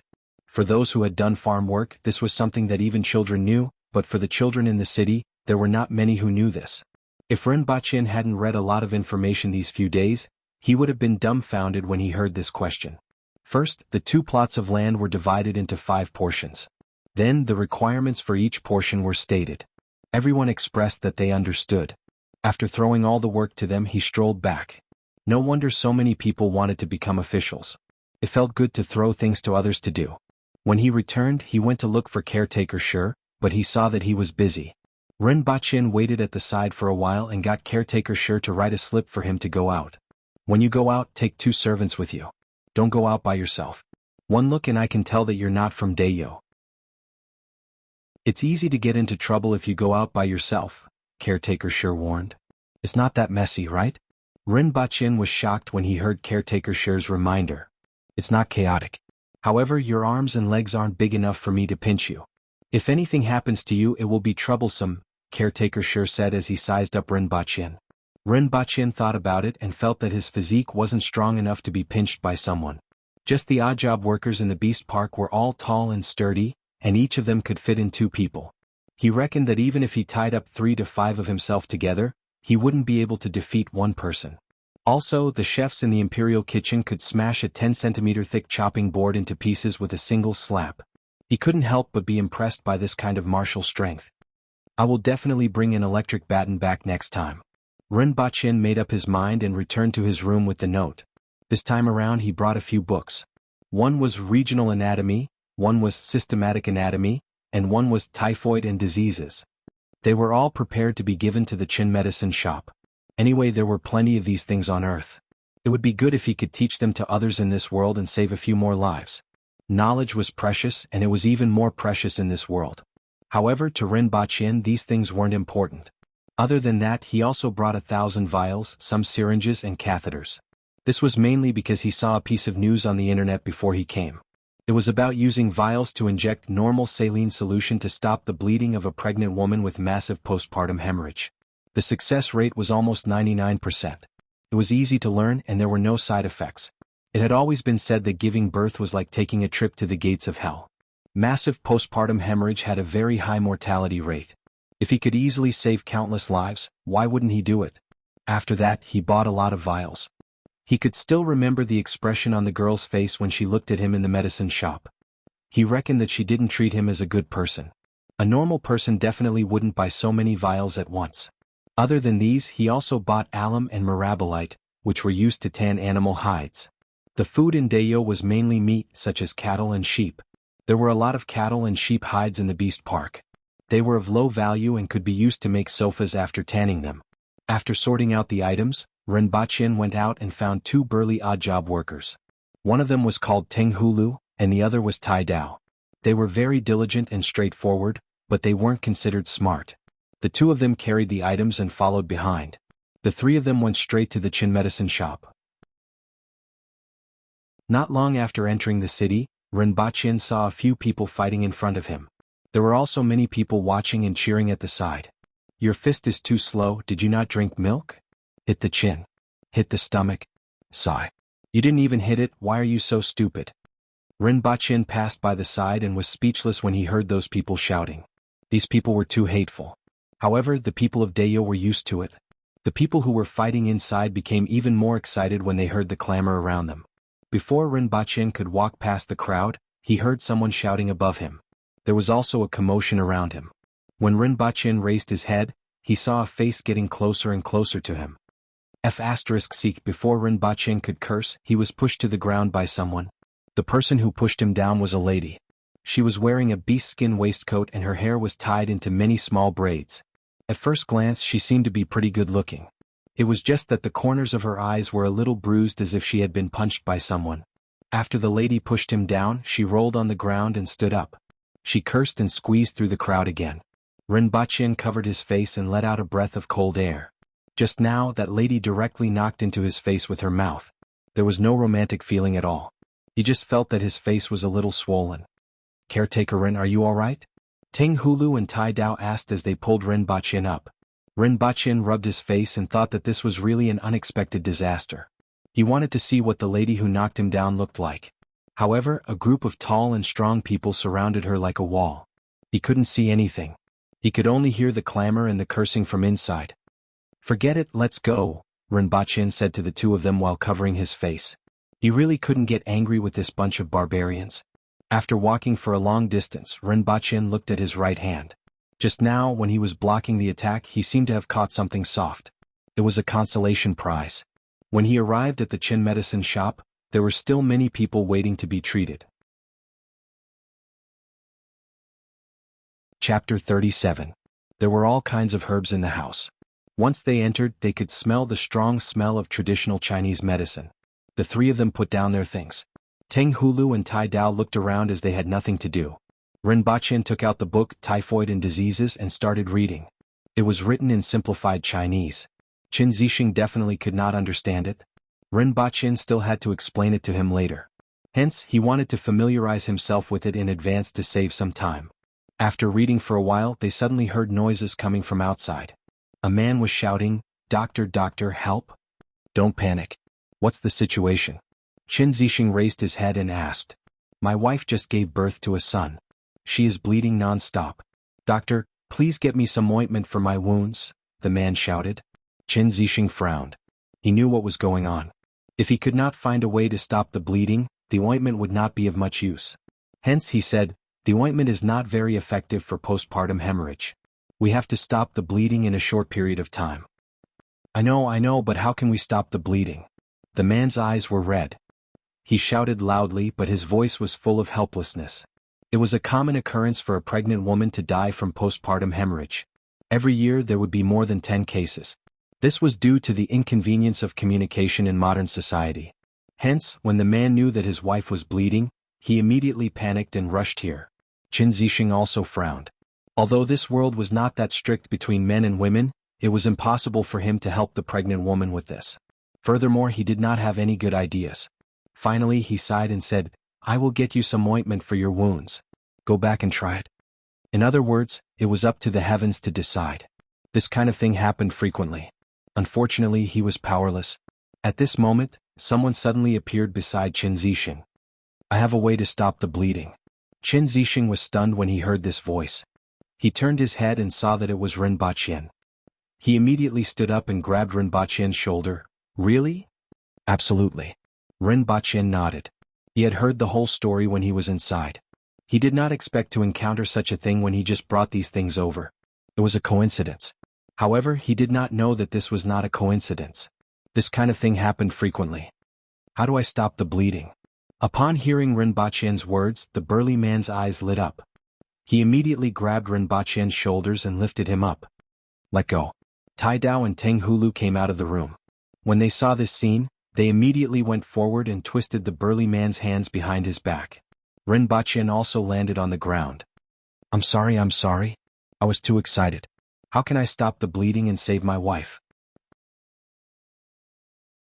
The burly man didn't resist. He lowered his head like a child waiting to be scolded, a pleading expression on his face. "Let him go," Rinpoche said as he looked at him. "That person didn't use much strength and didn't hurt him. It was just a subconscious movement, but her strength was too great and she directly lifted him up." "Mr. Qin, both of you follow me," Rinpoche said to them and led the way into the house. After both of them entered the house, Qin Zixing asked anxiously, "Mr. Rin, may I know how to stop the bleeding?" Rinpoche opened the bag that he brought with him. There were 1,000 condoms inside. He took out one and said to the two of them, "Use this." Qin Zixing's eyes lit up and hurriedly asked, "May I know how to do it?" Rinpoche found a basin of water at the side, then took out a catheter and a syringe to demonstrate to the two of them. This is called a condom. First, find a clean rope and tie the catheter and the condom together. Then, insert the condom and catheter into the uterus of the pregnant woman. Speaking up to this point, Rinpoche raised his head and looked at the burly man. When he saw that the burly man was at a loss, he said, "It is inserted from the birth canal to the belly, where the child is conceived." This was the first time Rinpoche explained this to someone, and he felt a little embarrassed. However, the other two were even more embarrassed than him. However, he still had to explain the method clearly. He took the syringe, drew water from the basin and squeezed it into the catheter. After a few times, the condom swelled up and turned into a water ball. "Just do this, let the condom swell up in the belly and apply pressure to stop the bleeding," Rinpoche said as he demonstrated. "May I know how confident you are?" Qin Zixing asked. 99% confident, Rinpoche replied. "That's great, thank you so much. The burly man was overjoyed when he heard that Rinpoche was 99% confident. "Mr. Qin, the midwife will be delivering the baby, right? You can tell the midwife about this method and let her do it. However, you must be fast. In addition, don't use ordinary water, preferably salt water. Also, you have to control the amount of water yourself." "Alright then, I will make a trip there. Saving a life is like fighting a fire, and it cannot be delayed." Qin Zixing didn't say much. He took the two brand new condoms, catheter and syringes from Rinpoche and hurriedly left with the burly man. Although he wouldn't be of much help, he was afraid that the burly man would miss something and cause a life to be in danger. Therefore, he might as well make a trip there himself and inform the midwife directly. After they left, Rinpoche sat back in his chair and continued to read Typhoid and Diseases. However, he couldn't get into it no matter how hard he tried. He only hoped that things would go smoothly. After all, it was a human life. After waiting for a long time, Qin Zixing didn't return. Rinpoche was bored from waiting and decided to wait outside. When he came out, he saw a young man treating a patient. He reckoned that he was Qin Zixing's family member or disciple. However, looking at his height and appearance, he wasn't from Dayo. Therefore he should be the former. Are you the one that I knocked down? Rinpoche suddenly heard a woman's clear voice. He turned around and saw a woman who was about 1.7 meters tall. She was wearing a beast-skin waistcoat with a layer of underwear underneath. Her originally pretty and heroic face was now bruised and swollen. There was even a trace of blood at the corner of her mouth. Indeed, she was the one that knocked him down just now. Why, do you want to apologize? Rinpoche asked casually. In your dreams. I haven't even said anything about you taking advantage of me just now. The woman wrinkled her nose and said. Rinpoche was delighted. So she still knew about it? I thought you only had fighting in your head. However, he still pointed at his bruised face. The meaning was obvious. What happened, Nagu? A burly man beside her asked. Didn't I get thrown out during the fight just now? I knocked him down. Nagu pointed at Rinpoche and said. That burly man glanced at Rinpoche and didn't say anything. Anyway, he wasn't from Dayo, so it didn't matter. If he was from Dayo, then it didn't matter. Dayo people were all thick-skinned. Even if they were knocked down, it wouldn't hurt at all. No one would fuss over such things. Rinpoche guessed his thoughts and shook his head helplessly.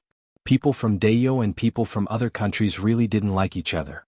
However, Rinpoche noticed that there were a few thumb-sized whip marks on that burly man's naked body. It looked painful just by looking at them. However, that burly man didn't seem to take it seriously.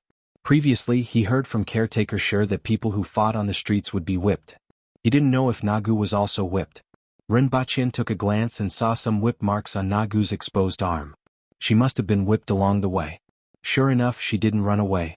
However, seeing that her expression didn't change, Rinpoche admired her a little. Hey, I'm sorry. Just as Rinpoche was about to leave, Nagu said straightforwardly. Chapter 38. He waited at the entrance for a long time, watching the passers-by from the other world come and go. It was also a bit of fun. After waiting for an unknown amount of time, Qin Changxing finally returned in a hurry. Beside him was still that burly man. Looking at his happy face, Rinpoche knew that it was a success. Knowing that his method had saved a person, he was still a little excited, and a smile unconsciously appeared on his face. Mr. Rin, it's all thanks to you this time. Qin Zixing pulled Rinpoche along. Brother, thank you very much. With a face full of joy, the burly man came forward and gave Rinpoche a bear hug. Rinpoche heard his bones creaking and almost couldn't breathe. He finally knew why it was called a bear hug. It was as if he had been hugged by a bear. His chest tightened, making it difficult for him to even breathe. With Qin Zixing's help, Rinpoche finally struggled free from the man's embrace and gasped for breath for a long time. The man did not even realize that he had almost killed his savior. Rinpoche really wanted to give him a few kicks. I don't have anything good, but this knife is the most valuable thing I have on me. I'll give it to you. The big man took out a half-meter-long knife from his waist and put it in his hand. I don't need this. You can take it back. I'm already very happy to be able to save him. Rinpoche quickly declined. How can we Dayo people do such ungrateful things? You saved my wife's life. As long as I can take it out, you can take whatever you want. However, this saber is the most valuable thing I have. I will give it to you as a token of my gratitude, the burly man said to Rinpoche with a serious face. He couldn't hide the joy on his face. Mr. Rin, please accept it. If you accept it, he won't feel at ease. Qin Zixing laughed. Here you go. I'm going back to see my son. After saying that, the man turned around and left happily. Dayo people are all like this. Mr. Rin, you just have to get used to it. Qin Zixing smiled at Rinpoche as he looked at the back view of the burly man. Rinpoche looked at the dagger in his hand. It had an animal skin scabbard, and the hilt was also wrapped in animal skin. It wasn't light either, weighing at least 5 to 6 caddies. Previously, he heard from Caretaker Sure that Dayo's ironware was still very valuable. An ordinary family wouldn't be able to afford such a saber even if they didn't eat or drink for a few months. But he really had no use for this thing. Metal weapons were expensive in Dayo, but they could be found everywhere on Earth. Rinpoche shook his head helplessly when he saw that the burly man had already disappeared into the crowd. He carried the dagger and went in with Chen Zixing. As soon as Chen Zixing came back, everyone stood up and greeted him. Dr. Chen? Dr. Chen? Greeted the doctor. This indirectly proved that Chen Zixing's popularity here was indeed very high. Although the people of Dayo didn't like foreigners, people like Chen Zixing were respected wherever they went. What the people of Dayo hated was the greed of foreign merchants and the haughty attitude of many people who came to Dayo and regarded them as barbarians. When they reached the patient's table, Chen Zixing pointed to the wall next to him. There was a wooden sign with some words on it. Ren Baqin had seen this sign a long time ago, but he didn't know what was written on it. When Ren Baqin saw Chen Zixing pointing at the sign, he asked, "What's written on it?" "It's strictly forbidden to hug a doctor," Chen Zixing said in a low voice. Ren Baqin, it seemed that being too loved was also risking one's life. According to Ren Baqin's knowledge, there weren't many people in Dayo who were literate. It wasn't easy for Dr. Chen to survive until now. The two of them entered the inner room and their eyes were fixed on the things that Ren Baqin was holding. "What do I have here that you want?" Chen Zixing asked straightforwardly. Not only could this thing save lives, it was also extremely effective. "The formula and ingredients for the black mud cream," Ren Baqin said. Chen Zixing hesitated for a moment. The penicillin that Ren Baqin mentioned previously was something that he really wanted. Furthermore, according to the description, it could save even more people. It was just that it was a common occurrence for pregnant women to die from postpartum hemorrhage. Every time he encountered such a situation, he would feel very regretful as he watched young lives wither away. Most of them were only in their teens, which made him feel even more regretful. "I just want the formula and ingredients for the black mud cream. Just like what I said previously, I will teach you how to make penicillin. As for these things, I will give them to you. They are more meaningful in your hands than in mine. However, I suggest that you distribute these things to the midwives and teach them how to use it in case it is too late," Ren Baqin said. Chen Zixing turned to look at Ren Baqin, tidied up his clothes and bowed respectfully. "I thank you on behalf of them," Chen Zixing said sincerely. "It's nothing, these things aren't very useful in my hands." Ren Baqin shook his head. He bought a total of 100 boxes, which was about 2,000 yuan. Including the syringes and catheters, it was just a few hundred yuan more. This amount of money couldn't do much on Earth, and he wasn't short of money now. However, in Dayo it could save countless lives. After using these things, if you want to use them again, you must disinfect them after boiling the water. You can also use other things as replacements, such as fish bladders or animal bladders. You can study what is more suitable, Ren Baqin exhorted. "We will. I will spread this method and let all the midwives know. This is a way to save lives and we should let more people know about it." Chen Zixing nodded and said solemnly. Ren Baqin smiled. This Chen Zixing was indeed a good person. "Alright, a lot of time has passed today. I will teach you the production and extraction method of penicillin," Ren Baqin said. After waiting for Chen Zixing to take out the few moldy fruits, Ren Baqin taught him how to make the culture fluid and how to filter it. Most of the procedures were just explained and he didn't really do it. If he really did it, there wouldn't be enough time. Furthermore, some things were lacking. For example, rice and vinegar could be bought. As for seaweed or alkaline water, Chen Zixing had to figure out how to do it himself. Chen Zixing took a pen and paper to record and occasionally asked a few questions.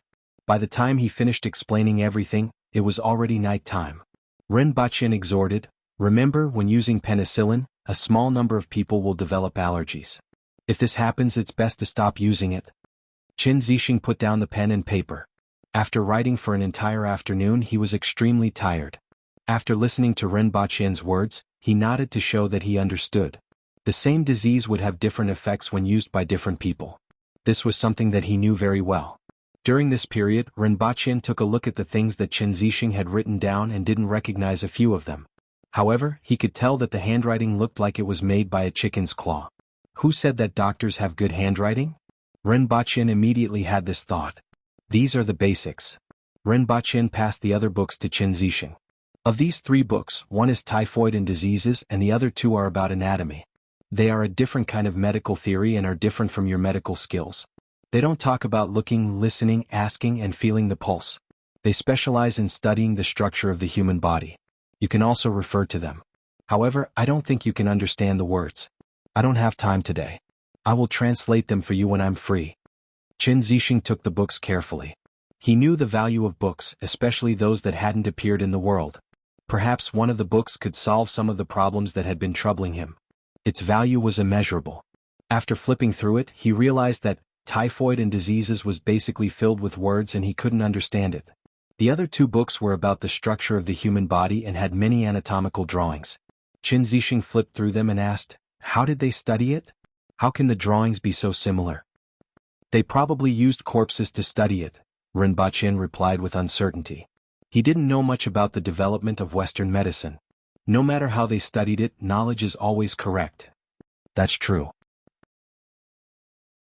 Qin Zixing nodded.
Chapter 39. Wait a minute, Mr. Rin. This is the formula for the black mud cream that you wanted. These are the seeds. Additionally, you will need a few things from wild beasts. Caretaker Rin, you can prepare these yourself. Aren't you afraid that I lied to you about penicillin? Rin Baqin asked with a smile. Given Mr. Ren's breadth of mind, I'm sure you won't have high hopes for me. Qin Zixing said with a serious expression. Let's not talk about other things. Just this method of saving people today will save many people in the future. Thank you very much. Rin Baqin took the list with a smile on his face. It felt good to be trusted by others. He lowered his head and glanced at the paper. He didn't understand a single word. Mr. Qin, tell me and I'll write it down, Rin Baqin said helplessly. He asked someone to find a piece of charcoal and sharpen it into a pen. Then he listened to Qin Zixing's instructions and wrote on a piece of paper. Qin Zixing had even prepared seeds for him. It was still all right at the front. However, towards the end, Rin Baqin was a little confused. There was a six-horned dragon that was dried and ground into powder. Rin Baqin's mind was filled with question marks. What was a six-horned dragon? It couldn't be a real dragon, right? Rin Baqin knew about grinding earth dragons into powder. Earth dragons are earthworms, right? He just didn't know if the earthworms in this world were any different from those on Earth. But it shouldn't be hard to obtain. At most, he could bring some back for others to raise. The last one was the green toad's saliva. Nothing else. Rin Baqin raised his head and asked. No, that's all. Mr. Qin, do you have any replacements? Ren Baqin asked. Qin Zixing stroked his beard. Which one needs to be replaced? Ren Baqin used his finger to stroke the six-horned dragon and green toad. Apart from the earth dragon, are there any replacements for the other two? These things aren't hard to find. It's just that the medicinal herbs take a long time to grow and the survival rate isn't high. Also, it's a little troublesome to concoct. Qin Zixing was puzzled. Ren Baqin felt that it would be better to ask for two alternatives. He didn't know how the creatures in this world were different from those on Earth. Having more alternatives would allow him to have more choices in the future. I can replace it, but the efficacy will be greatly reduced, Qin Zixing said. It doesn't matter, Ren Baqin said. There was no need to worry about the effects of the medicine decreasing.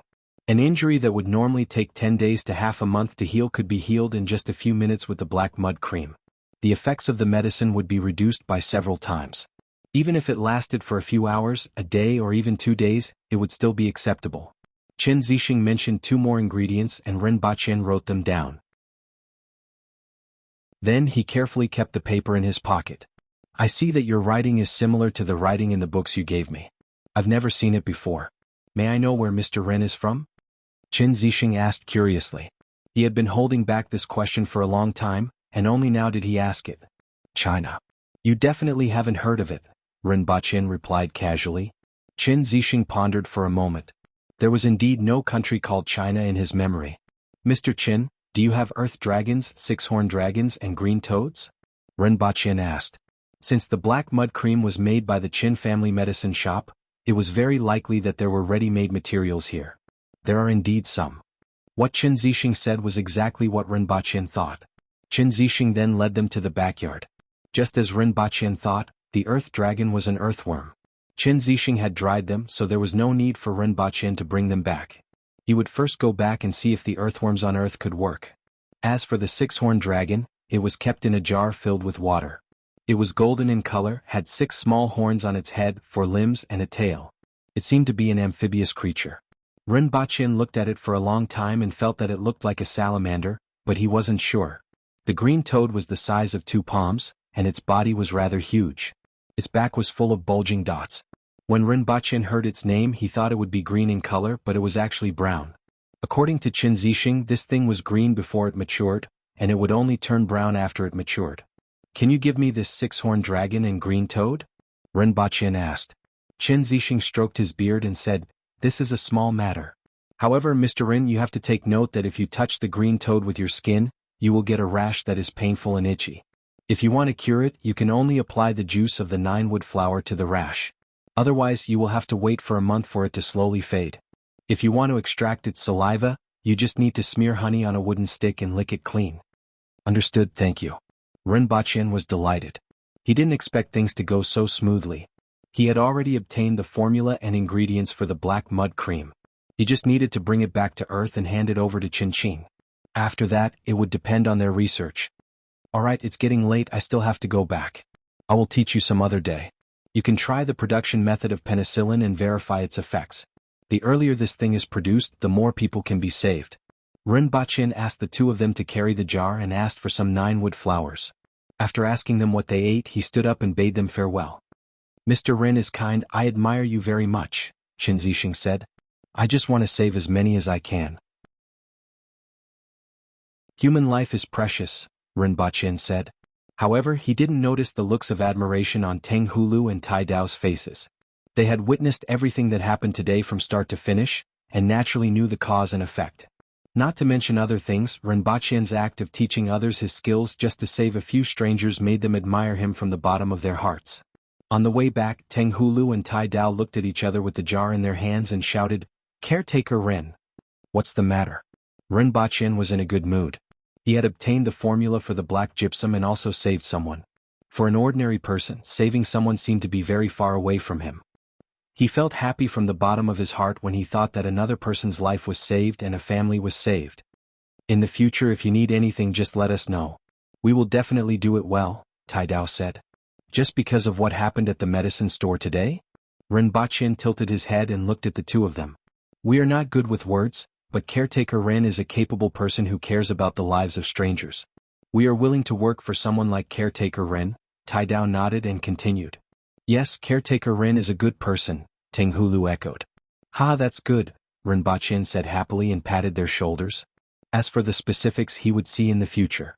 On the way back, Rinpoche looked at the dagger in his hand and thought to himself, could all the daggers in this world be divine weapons? Perhaps the dagger that person gave him could cut through iron like mud? Thinking of this, he pulled out the dagger. The blade was black, half a finger thick, and there were some rust stains on it. No matter how he looked at it, it did not look like a divine weapon at all. Holding on to his last glimmer of hope, he slashed at a tree by the roadside. The tree was not cut into two as he expected. There was only a scar on it. Immediately he knew that he was thinking too much. Other than being thicker and blacker, it was not much different from a kitchen knife that cost $10 on Earth. Fairy tales were indeed all lies. The few of them returned to the beast park and the kitchen was already empty.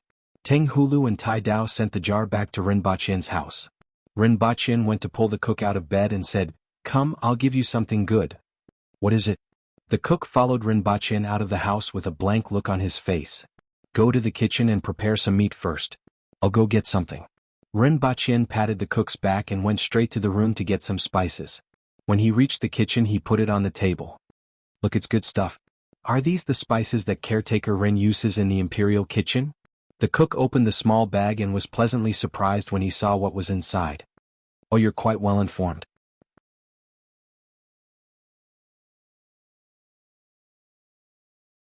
Rinpoche patted the cook's back and said, "Hey, I have a brother who works in the imperial kitchen. Today he even asked me about you." The cook touched the back of his head and gave a simple and honest smile. "Yes, I'll tell you how to use these spices. This seasoning is for stewing, this cumin is for roasting meat, this pepper is for..." After Rinpoche told him how to use them, he reminded him, "Use them sparingly. It will take a long time for us to grow them ourselves. These things will be gone after we use them up." "Grow them ourselves?" The cook immediately lost his voice. "Of course these things are not for sale. If we don't grow them ourselves, where are we going to get them?" Rinpoche said. "However, other than the ones that are used by the imperial kitchen and you, the rest will all be mine. I still need to sell them for money." "Hee hee hee hee." The cook laughed foolishly. As long as he was given some to use, nothing else mattered.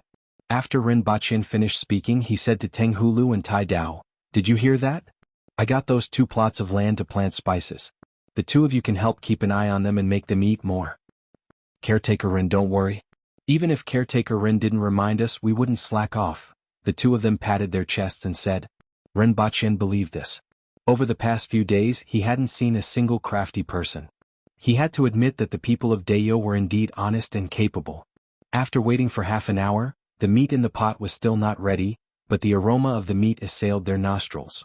The smell made them even hungrier. "Caretaker Rin, you are here? I haven't seen you for a whole day," Caretaker Shur said as he walked in. "I was delayed outside." "Caretaker Shur, what is this?" "Come and get something to eat." "What are you stewing? Why does it smell so good? I can smell it from afar." Caretaker Shur's eyes were fixated on the steaming pot. Rinpoche laughed. Caretaker Shur was actually here to look for food. "You are just in time." The few of them anxiously looked at the cooked meat in the pot. Each of them took a bowl and smelled the aroma. They didn't wait for the meat to get cold before stuffing it into their mouths. Every one of them cried out from the scalding heat and snatched the meat while it was still scalding. Seeing them like this, Rinpoche's appetite increased. He felt that the meat today was especially fragrant. After the few of them finished their meal, Rinpoche sat at the entrance and chatted with Caretaker Shur. Rinpoche was impressed when he saw Caretaker Shur holding a bowl of meat soup and occasionally spitting out mouthfuls of it. In this meal just now, the few of them ate at least 1.5 kilograms of meat each. The few of them only ate a huge hind leg. No wonder the people of Dayo have such good physiques. Indeed, good physiques are supported by a good appetite.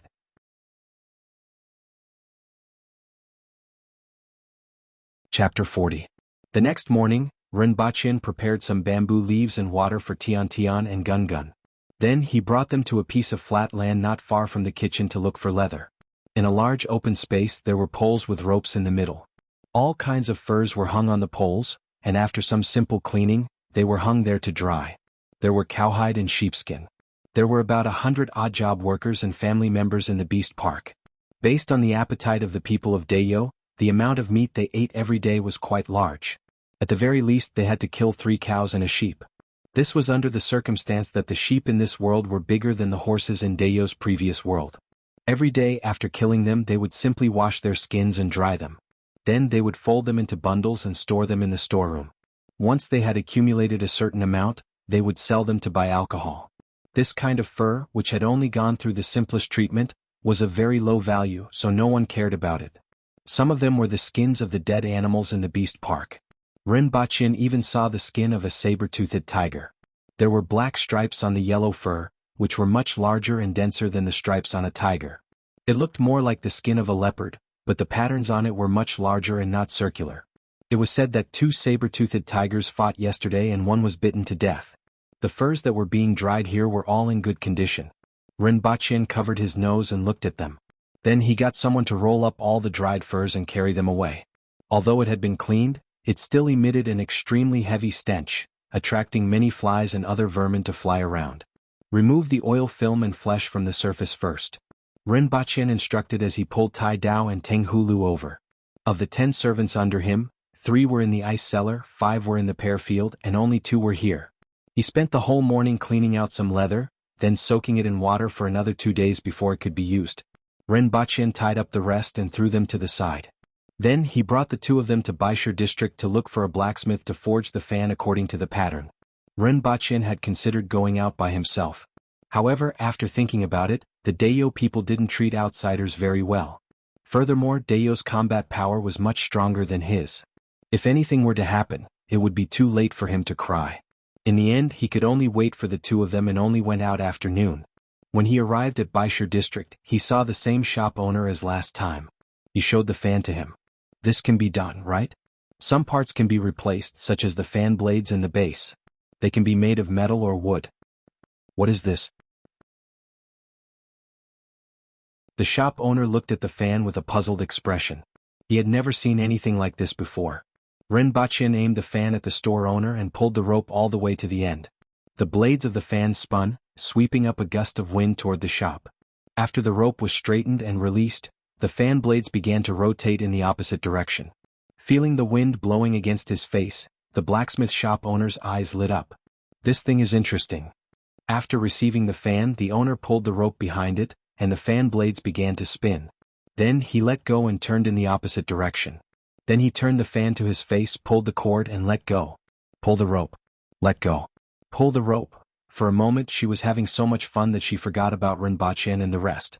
Rinpoche saw that the shopkeeper was having fun. After waiting for a while, he had no choice but to interrupt him. How is it? Can you do it? The shopkeeper suddenly reacted. Then we'll have to take it apart to see the structure inside. Is that okay? Yes, the lid at the back will open as soon as I lift it. The shop owner opened the back cover according to Rinpoche's instructions. The internal structure was very simple. There were only bearings, rubber rings and ropes. At first glance it looked very simple. However, the shopkeeper frowned and asked, "Where did you make this?" "What's wrong?" Rinpoche asked. "We can't reach this level. This is too perfect. The thickness of every part is the same. I really don't know how it was made." The shopkeeper pointed at the bearings inside and said to Rinpoche. Rinpoche finally understood. The bearings made in the modern era were naturally not comparable to the ones made by these craftsmen. It's fine as long as it doesn't affect the usage. However, it must be smooth. Otherwise it will affect the strength of pulling the rope and there will be noise, Rinpoche said. The shopkeeper touched his chin and said, "That can be done. We don't have this thing here." The shopkeeper pointed at something inside and said. Rinpoche took a look and saw that it was a rubber ring. This thing could be made with animal tendons, but there was no need to tell the shopkeeper. "After the first one is done, I'll check it. If it's up to standard, I'll need another 20. We might need more in the future. However, within 3 months, you can't leak this thing out and you can't let anyone else make it," Rinpoche exhorted. Initially he wanted to set a longer time limit. However, he thought that this kind of earthen fan was easy to make and others could easily understand it. Even if he restricted the shopkeeper from making it for others, as long as others bought one, they could easily find a blacksmith shop to replicate it. Therefore, I might as well limit it to 3 months. As long as the first batch of my goods appears in the market, I'll be able to make a sum of money. 3 months isn't long. However, you have to make at least another 20, the shopkeeper said. As long as you can make it up to standard. If you can't make it up to standard, no one will ask you to make this thing, right? Rinpoche said. Don't look down on my skills. Although I can't reach this level, I can definitely be smooth. The shopkeeper patted his chest and said. That sound was so loud that Rinpoche felt like his internal organs were going to come out.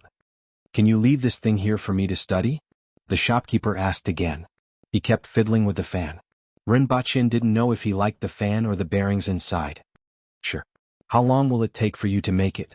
Rinpoche asked. This thing can be collected the day after tomorrow, the shopkeeper said. Rinpoche calculated that he should be returning to Earth the day after tomorrow. I will give you one more day, 3 days later. Rinpoche left the fan with Teng Hulu and Tai Dao. He returned to the beast park and continued to clean the fur. In the afternoon, Rinpoche was called to the palace and brought to the imperial kitchen. Brother Rin. Upon seeing Rinpoche, Caretaker Go's facial expression twitched for a long time. Finally, he lowered his head and called him brother. Rinpoche liked the character of Dayo people. As long as he said it, he would definitely do it. Even if he was unwilling, he would still do it. Furthermore, Rinpoche felt extremely comfortable when he saw a burly man lowering his head and calling him brother. The other people in the imperial kitchen greeted him with much more sincerity. After all, the condiments that Rinpoche brought were an eye-opener for them. They could proudly say that at least the items in Dayo's imperial kitchen were the most complete in the world.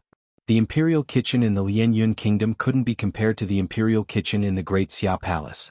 Brother Ren, what are you cooking today? One of the people in the imperial kitchen asked. At first it was a little awkward to call him Brother Ren. However, after a few times he got used to it. Rinpoche was from the northeast. Naturally, he was most familiar with northeast cuisine.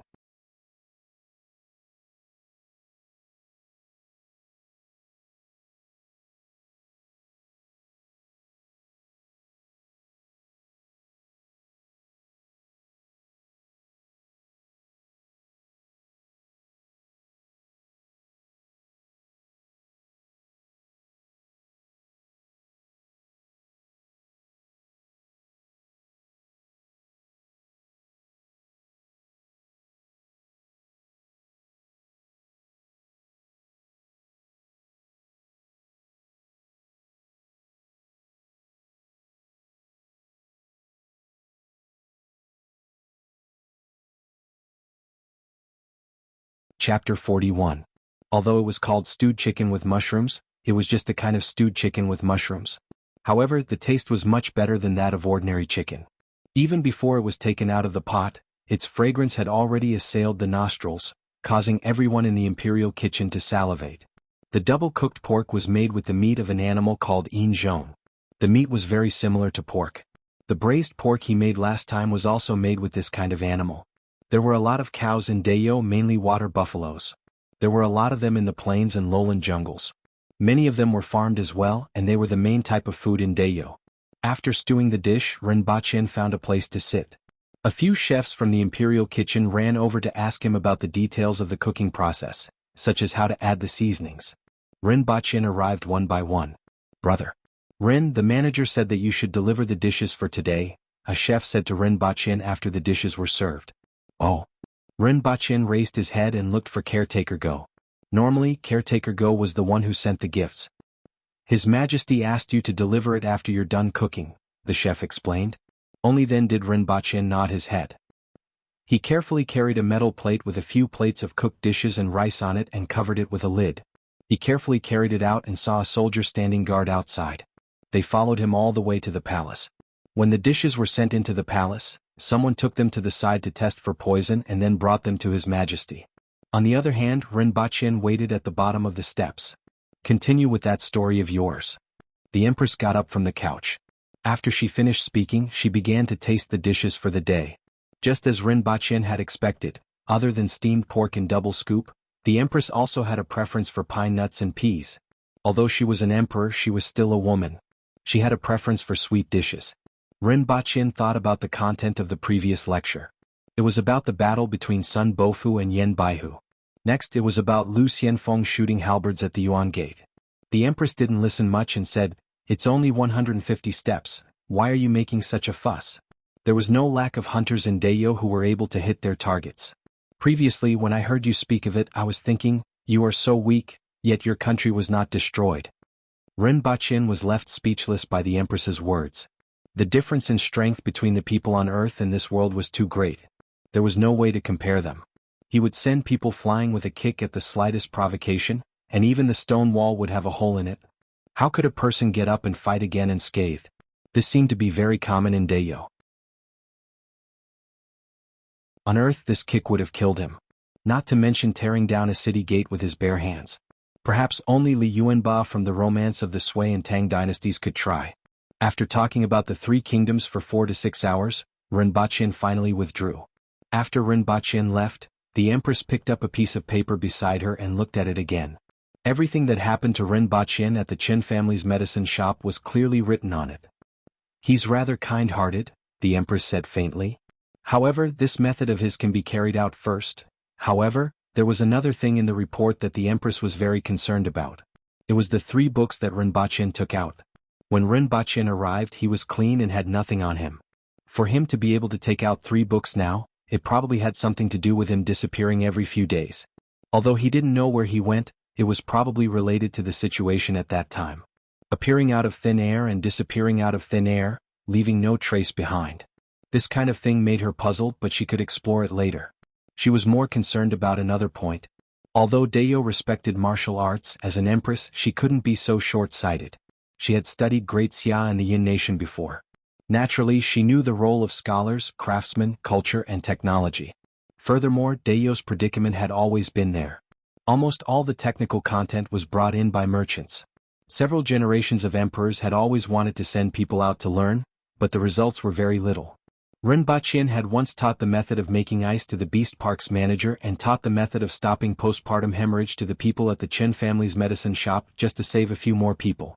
This showed that not only was Rinpoche capable, but he wasn't like the other countries that sealed off all kinds of technology and knowledge from Dayo. This allowed her to see the possibility of obtaining all kinds of knowledge and technology from Rinpoche. If he was the kind of person with evil intentions, she could use other methods to make him spit out everything he knew. However, from the way Rinpoche handled things, he could be considered as kind-hearted.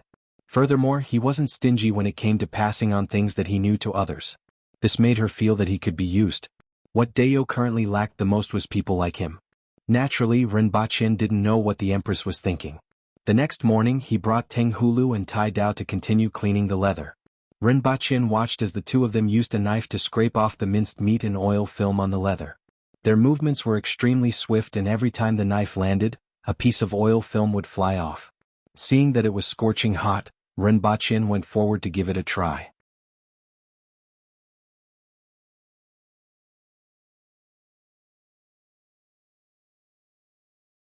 He extended his hand to Tai Dao and said, "Let me try." Tai Dao passed the knife to Rinpoche with a simple and honest look on his face. "One cut." Rinpoche cut a hole in the cowhide with one cut. Rinpoche thought for a while and decided not to spoil things. He returned the knife to Tai Dao and went to play with Gun Gun and Tian Tian at one side. Gun Gun and Tian Tian spent most of the day eating and sleeping.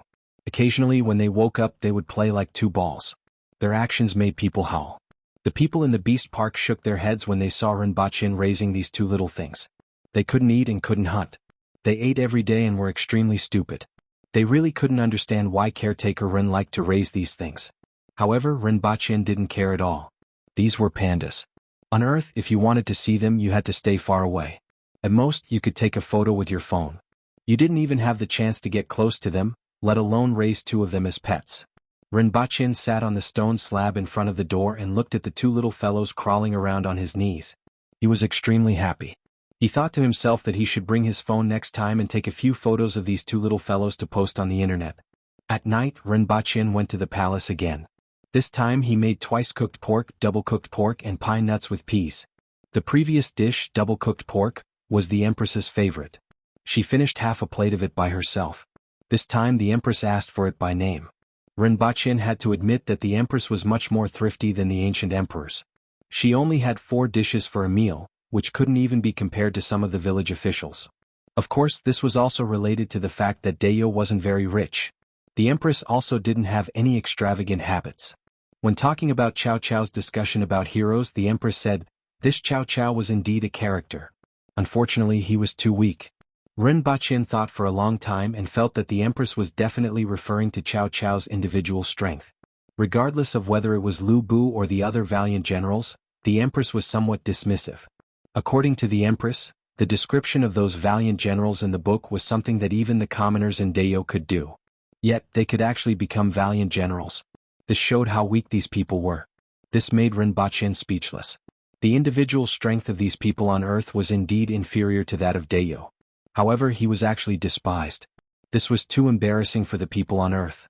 He pondered in his heart. After talking about the three kingdoms, he wouldn't talk about the romance of Sui and Tang anymore. Next time he would talk about journey to the west and investiture of the gods.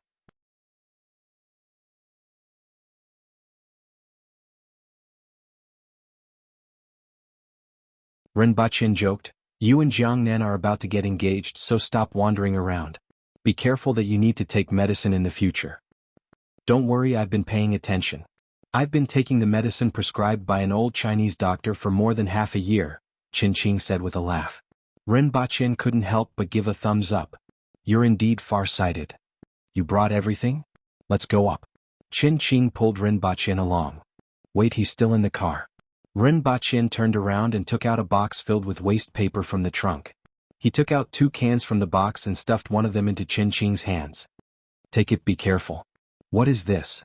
Qin asked curiously. Rinpoche carried one himself, and the 2 of them stepped into the building.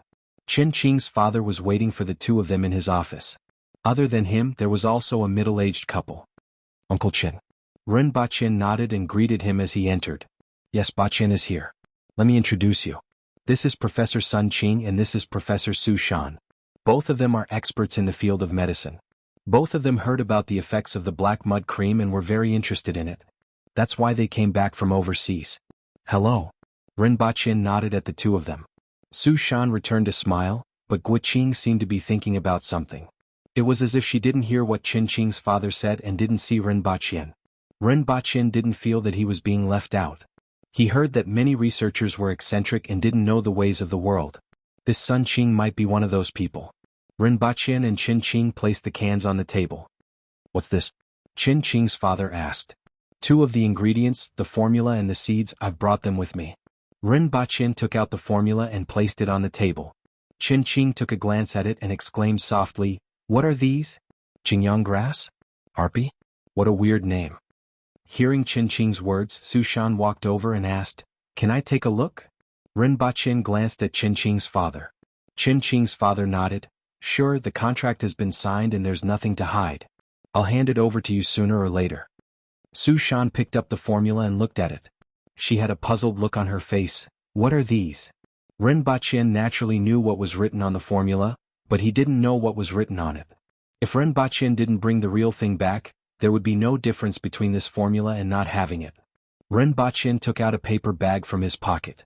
There were 6 or 7 small bags in it and all of them had words written on them. It should be a different name, just like how there are so many names for pigs.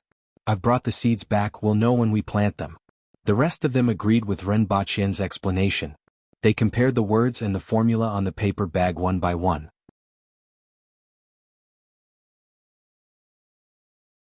Only weak creatures will form a protective color that is similar to the color of the surrounding environment. This is the choice of evolution for thousands of years. As Sun Qing explained to the few of them, he put his hand into the jar. He seemed to be very confident in his knowledge. Obviously, in his knowledge, there were no such highly poisonous frogs like the ones in the jar. "This kind of green toad is really poisonous," Rinpoche warned. "Don't worry. Even if it is really poisonous, as long as there are no wounds on your hands, it will be fine." As Sun Qing spoke, he put his hand into the jar and touched the back of the green toad. Immediately, the green toad moved restlessly in the jar and let out a gurgle sound. The sound was dull and a little like the roar of thunder. Rinpoche looked at Sun Qing's actions and didn't continue to speak. "Well, you are a senior intellectual. You are a PhD. You have the final say."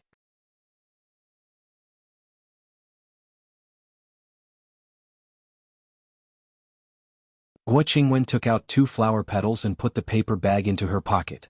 Rinpoche looked at his actions and didn't say anything. Sun Qing took a teacup and threw the petals into it. He then took out a pen from his pocket and used hot water to disinfect the tip of the pen. Then he crushed the petals.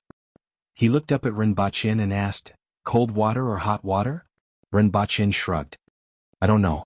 It should be cold, right?" Sun Qing took some out and wrapped it in a piece of paper.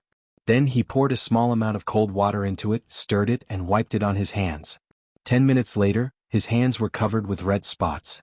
It looked as though he had contracted some infectious disease. It was a little scary. Sun Qing suddenly said, "The pain and itch are alleviated to a certain extent. It's effective." He then added some water to the flour paste and rubbed it on his hands again. Sun Qing and Su Shan observed carefully. After another 10 minutes, the red spots on his hands started to diminish. "This thing is not bad. It's very effective. What kind of flour is it?" Sun Qing asked.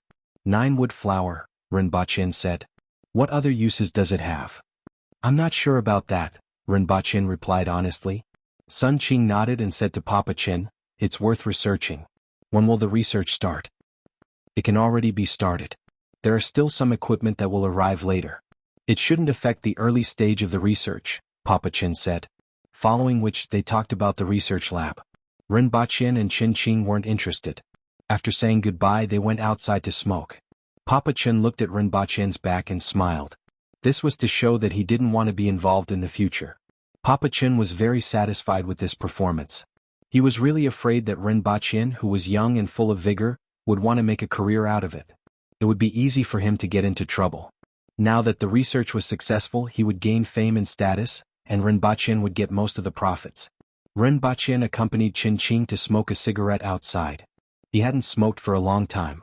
After smoking half a cigarette he felt a little dizzy. However, it still felt good. "How about it? Do you want to go and play tonight?" Qin Qing poked him and asked. "Oh yes, I haven't asked. What's the situation between you and my classmate?" Rinpoche immediately thought of Dong Haiqing. What else could it be? Qin Qing spread his hands. "I know she's your classmate. I sent her back that night and didn't even go upstairs. I'm most afraid of this kind of relationship. It's too troublesome." "Where's Jiangnan? Let's have lunch together. I haven't seen her in a while since I've been running around. She should be at work. Let me make a call." After Qin Qing hung up the phone he said to Rinpoche, "She's at the company. Let's go together later." "Are you going tonight?" Qin Qing asked again. "It's still more fun with you around. There's no point in going alone." "Am I your only friend?" Rinpoche asked with a smile. It should be easy for an influential person like Qin Qing to find someone to accompany him to go to the nightclub. "You're the only one who can go out to drink and pick up girls." Qin Qing shrugged his shoulders. The two of them waited outside for a long time. When they saw Sun Qing and Su Shan coming out from the nightclub they nodded at them. They went in to greet Papa Chen and went to look for Jiang Nan. Papa Chen invited Rinpoche to stay for lunch. However, Rinpoche felt uncomfortable eating with him. He felt more comfortable eating with Qin Qing. After lunch, Qin Qing returned to the law firm. Rinpoche went to buy 2 sets of clothes and went online at home. Now that the black mud cream's formula was settled, he could finally relax. As long as he waited for the black mud cream to hit the market, he would be able to earn a lot of money. He didn't have to worry about his future. He took the time to make a call home. Naturally, he was nagged by his mother again. In the middle of the call, his father took over the phone and asked him about the company he was talking about. In the end, he told him to be careful and not to be cheated by others. At night, he went to the bar with Qin Qing. At least he didn't return empty-handed. The girl that night was young, but she was very wild. After tossing and turning for half the night, when Rinpoche woke up the next morning, his back was still sore. Looking at the snow-white shoulders that were exposed under the blanket, Rinpoche shook his head. Both parties had a purely physical relationship. Of course, they couldn't be tainted by unbearable feelings. Naturally, there was no need to communicate. He put on his clothes and prepared to go home to catch up on sleep.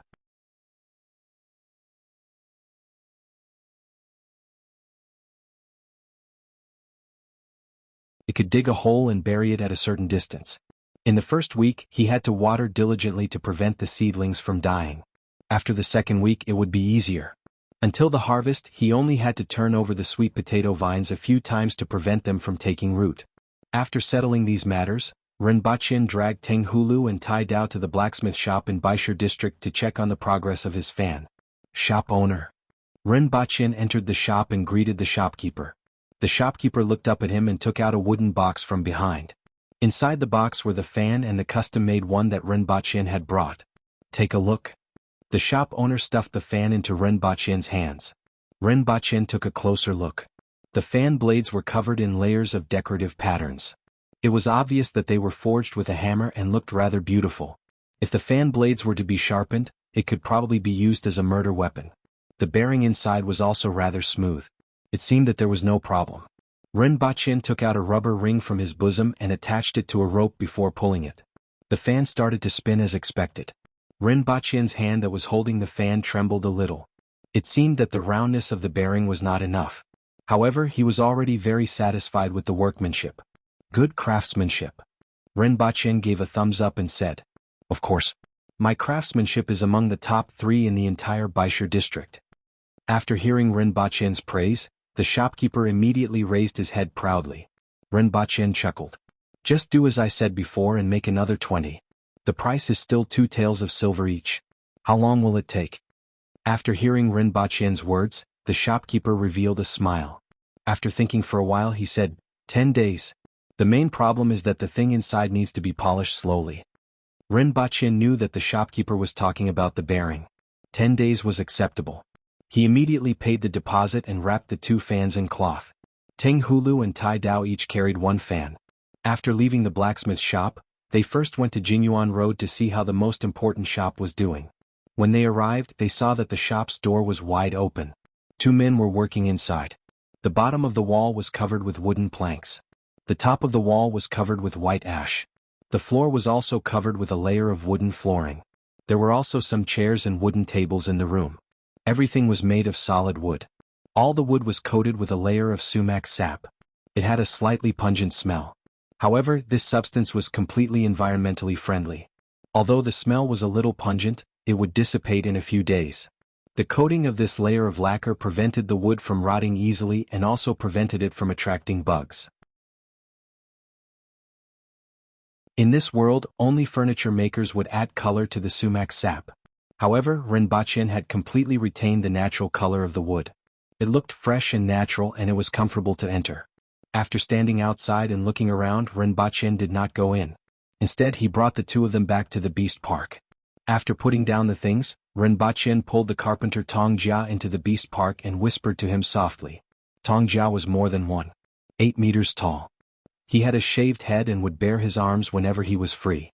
His bronze-colored muscles were exposed and he looked more like a thug than a carpenter. However, he was a carpenter in the beast park. His main job was to repair the houses and beast pens. His craftsmanship was not very good and was barely passable. However, Rinpoche had seen the things he made and felt that they were not bad. At least, this level of craftsmanship was not bad on Earth. Rinpoche pulled Tong Jia and gestured as he whispered to him for a long time. At first, Tong Jia was at a loss. When he knew that they were going to make a box, he immediately said, "This is easy." Then they gathered a pile of wood and started sawing it to make a box. The others saw that the 2 of them were acting mysteriously and did not know what they were doing. The 2 of them spent the whole afternoon making a box with a thin wooden grid in front. They placed the fan in the box and stuck it. Then they made another box and drilled a row of small holes at the bottom. Then they put the cloth through the holes and fastened a button. Rinpoche put the box into the box and wiped his sweat. For the whole afternoon, Tong Jia worked with his bronze-colored muscles on his upper body. He kept giving instructions at the side and ended up exhausting himself. Looking at the weird thing that Rinpoche was making, Caretaker Shur came over and asked, "Brother Rin, what are you making?" Rinpoche was startled by the loud voice. He raised his head and saw that it was indeed Caretaker Shur. His voice was definitely gifted and it was at the maximum level. "Wait a minute, I will show you something fun later." After hearing what Rinpoche said, Caretaker Shur smiled and waited at the side to see what Rinpoche was going to make. "You, Teng Hulu, go and get some ice from the ice house. Tai Dao, go and get a bucket of water," Rinpoche shouted. After a while the 2 of them returned. Rinpoche grabbed a handful of crushed ice and placed it in the box. Then he filled the box with water. The ice water started to drip down along the cloth. Rinpoche estimated that it was about time. He pulled Caretaker Shur to the front of the box and made it face the grid. "Wait here, I will start soon." He instructed Tai Dao to place a stool under the box and increase the height of the stool. He then stood beside the box, held the rope that was used to pull the fan and pulled it up.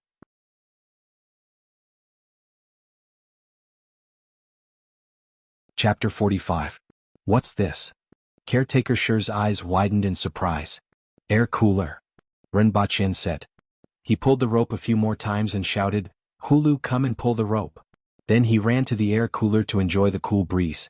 Tang Hulu imitated Rinpochen and pulled the rope before releasing it. The cool breeze immediately blew on Rinpochen's body, making him feel very comfortable. It was so comfortable to enjoy an air cooler in this world. Tong Jia also ran to Rinpochen's side. He wanted to try out the thing that he had been busy making for the whole afternoon. He squeezed slightly on Rinpochen's body and almost made him tumble. After Rinpochen stabilized himself, he glared at him. Tong Jia gave him a simple and honest smile. Rinpochen was so angry that he wanted to kick him. However, the cool breeze on such a hot day was too comfortable. He opened his arms and closed his eyes in satisfaction. Unfortunately, he did not enjoy it for long before the cool breeze disappeared.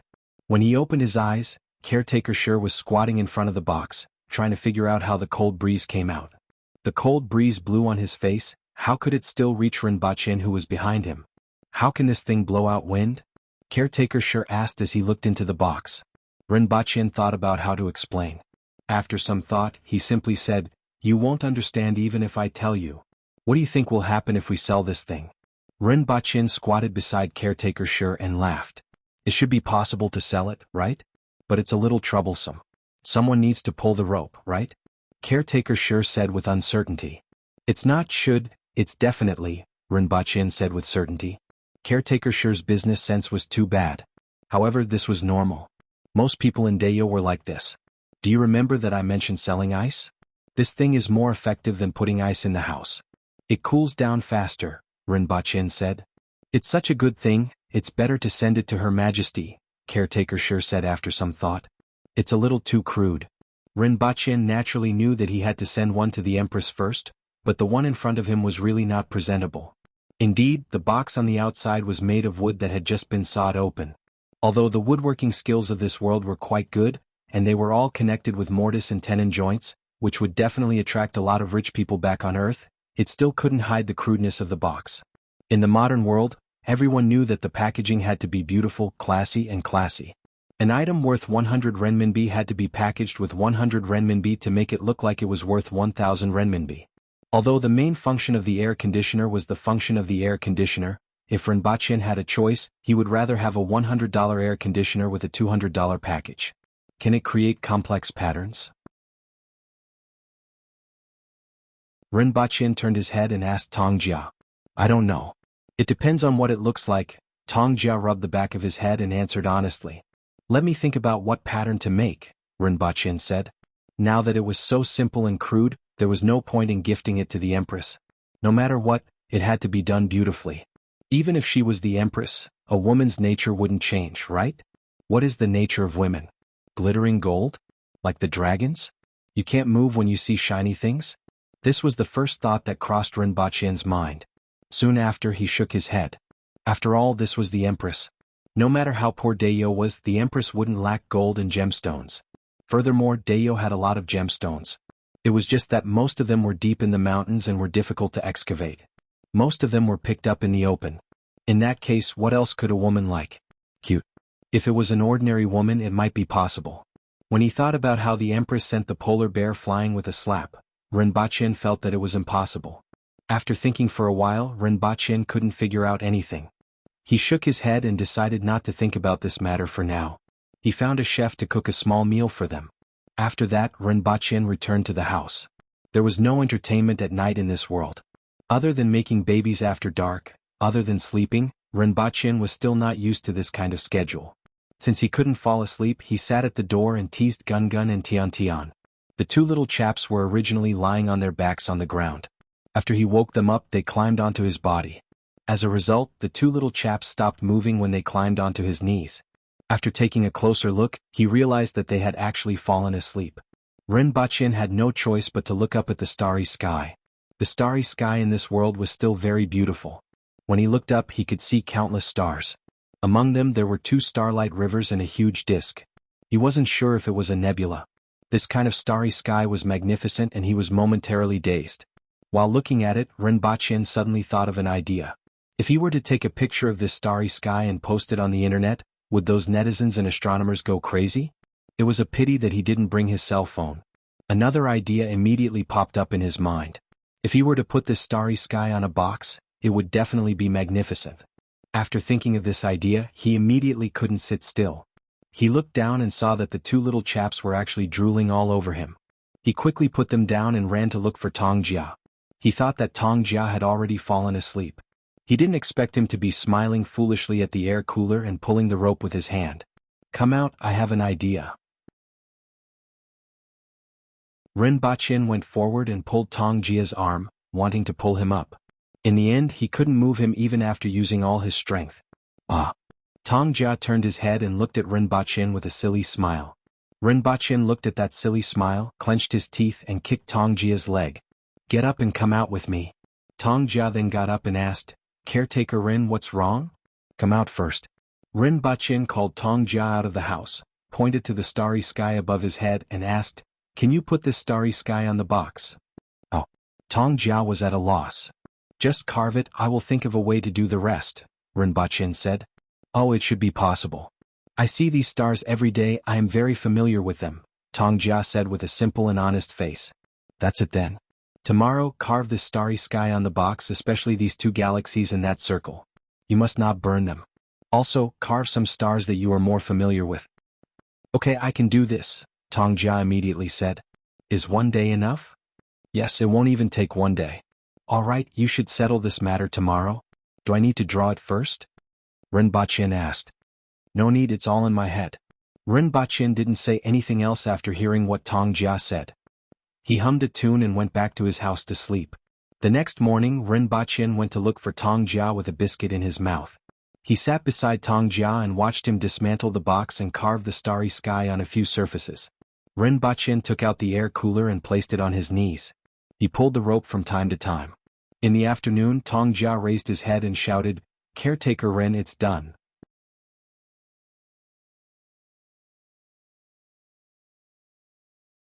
Chapter 46. There were dye and sumac sap in the beast park. After all, the beast park belonged to the royal family. The things they used were much better than the commoners. The box had a total of 6 sides. The bottom side was completely flat. The other 5 boards were facing upwards. Wood shavings were sprinkled on them. After pressing them down a few times, the wood shavings were swept away. This way the holes in the box were basically filled with wood shavings. Then, a black and blue dye made from an unknown fruit was mixed with the sumac sap. After that, the few boards turned dark blue. After finishing, Ren Baqin put the boards aside. He looked at the sky and estimated that it was almost time to eat. He went to the kitchen to eat. There was a big courtyard outside the kitchen. At this moment there were more than 10 tables. This was the time when the entire beast park was the most crowded. Regardless of gender, everyone was gathered here. There were even naked children wrestling there. The adults were happily watching from a distance and didn't care. Ren Baqin saw a 6 or 7-year-old child being thrown to the ground with a piece of skin on his knee. He didn't care at all. He stood up and started screaming. Each of them bared their fangs and brandished their claws like a crab. Children who grew up in such an environment were used to it. "Caretaker Ren, sit here."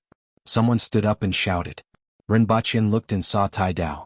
Although he had stayed in the beast park for some time, he didn't have many opportunities to eat with the others. Including today, it was only the second time. Usually he was busy with something or was in the palace. He would only go to the kitchen when it was dark. Ren Baqin sat with Tai Dao and the others. He and his 10 subordinates formed a table. When the dishes were served, he took a look. There was roasted lamb leg, roasted lamb ribs, boiled beef, a pot of wild vegetable soup, and a plate of stir-fried eggs with vegetables. When the dishes were served, everyone ignored Ren Baqin. In the blink of an eye, the plate of stir-fried eggs with vegetables was gone. Each of them had a bowl of wild vegetable soup and were eating the lamb ribs. Ren Baqin blinked his eyes and was speechless. All he saw was a bunch of dirty hands sweeping past, and then there was nothing left. In Dayo, meat was cheap and vegetables were expensive. Almost every meal was meat. 2 dishes of vegetables were gone in the blink of an eye. Furthermore, this group of people didn't have the habit of using chopsticks. Chopsticks came from Great Xia.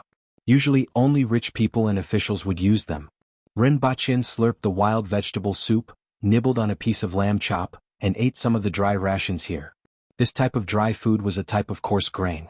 It was coarse, a little harsh on the throat, and a little sour.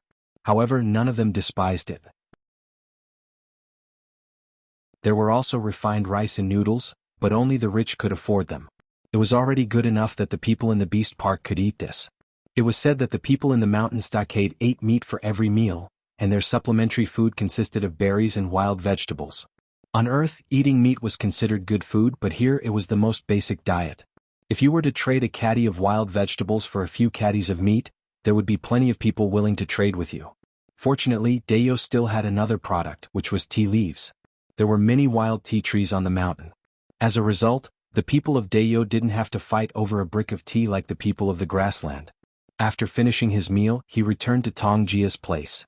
Seeing that the dye on the wood was almost dry, he placed the panel upside down on the ground and used a hammer to knock on the back twice. When he picked it up again, most of the chips had fallen off, revealing holes in the wood. Rinpoche was delighted when he saw the first wooden plank. Although it hadn't met his requirements, the first step had already met his expectations. Following which, he did the same for the other planks and placed them together. Rinpoche was stunned. The dark blue plank was filled with light-colored stars. The two Milky Way and the nebula were embellished on it. It really looked like the starry sky he saw last night. Subconsciously, he looked up at the sky. At this moment, the sky had just turned dark and there were only a few stars. They were sparse and looked like pockmarks scattered on the sky. It was far from the magnificent sight he saw last night. He lowered his head and continued to look at the plank. The only problem was that the dye on the plank wasn't evenly applied. However, this was a small problem and it would be fine after 2 more brushes. Thinking of this, Rinpoche picked up the seasoning beside him and brushed another layer on the plank. This time, he didn't have to worry about the seasoning getting into the holes. He just needed to take a look and make sure that there was no problem. "Caretaker Rin, is this okay?" Tong Jia came to Rinpoche's side and asked. Rinpoche searched his chest pocket. He originally wanted to find a piece of silver as this craftsmanship deserved a reward. He couldn't just let the horse work and not feed it. However, he didn't have anything on him. Usually when he didn't go out, he was too lazy to carry silver in his chest pocket. "Beautifully done." Rinpoche gave a thumbs up. "Leave it here first, I will come back tomorrow." Rinpoche patted Tong Jia's shoulder, which was half a head taller and half a head thicker than him. "All right. Do I need to put it on?" "No need, this will do. Wait for the color to dry and put it in the house. Take it out tomorrow morning and brush it again." After Rinpoche finished speaking, he strolled back with his hands behind his back. Tian was sprawled out and sleeping outside the door. Gungun's but was on the stone slab that was more than 10 centimeters high. Its head was on the ground and it was lying upside down. Rinpoche walked closer and could even hear light snoring sounds. The 2 little guys' bellies rose and fell, so he touched them. The 2 little guys grunted in dissatisfaction and turned over to continue sleeping. The next morning he put a few ingots of silver into his chest pocket and pulled Tai Dao and Teng Hulu out with a few planks. He was going to melt the silver and drip it into the holes on the planks that were arranged according to the position of the starry sky. The dark blue background was dotted with silver stars. It must be extremely beautiful. When they reached Tong Jia, Rinpoche took out a piece of silver that was worth about 1 tael and handed it to him. "Take it, this is for you." "How can I ask for money to work for Caretaker Rin? I have a monthly salary." Tong Jia waved his hands. "This is for you, don't talk nonsense." Rinpoche immediately threw the piece of silver to him in a parabola. Tong Jia hurriedly caught it. "Thank you, Caretaker Rin." Tong Jia held the silver and smiled. This piece of silver was equivalent to his monthly salary for more than half a month. Rinpoche nodded his head and looked at the planks carefully. The dye on them had just dried and after 3 rounds of coloring, they looked much more beautiful. Although some parts were deep and some were shallow due to the different grain of the wood, it already looked rather beautiful. He shouted for Tai Dao and Teng Hulu, who were behind him, to carry 2 or 3 planks each and follow behind him. Halfway through, Rinpoche took out the few pieces of silver from his chest pocket and stuffed them into his waist pocket. Silver was really heavy when one carried too much of it. It was really uncomfortable to keep it in one's chest pocket. When they arrived at Baishur district, it was still the blacksmith shop from before. "Shopkeeper, melt this piece of silver and pour it into the holes on the planks." "You must make it flat," Rinpoche shouted as he took out a piece of silver and tossed it in his hand. The shopkeeper came over and looked at it carefully. Then he looked at the piece of silver in Rinpoche's hand and said concisely, "It's not enough, you need another piece." Rinpoche threw another piece over and the shopkeeper nodded his head. "All right, come back in 4 hours to collect it." Rinpoche led the 2 of them to Jingyang Road to check on the shop. In the end, not long after they turned into Jingyang Road, they heard the angry voice of a woman coming from a shop by the roadside. We spent a lot of effort to make this piece of skin. This is the white skin of a sharp-toothed tiger, and there are no scars at all. Yet, it can only be exchanged for half a bucket of salt.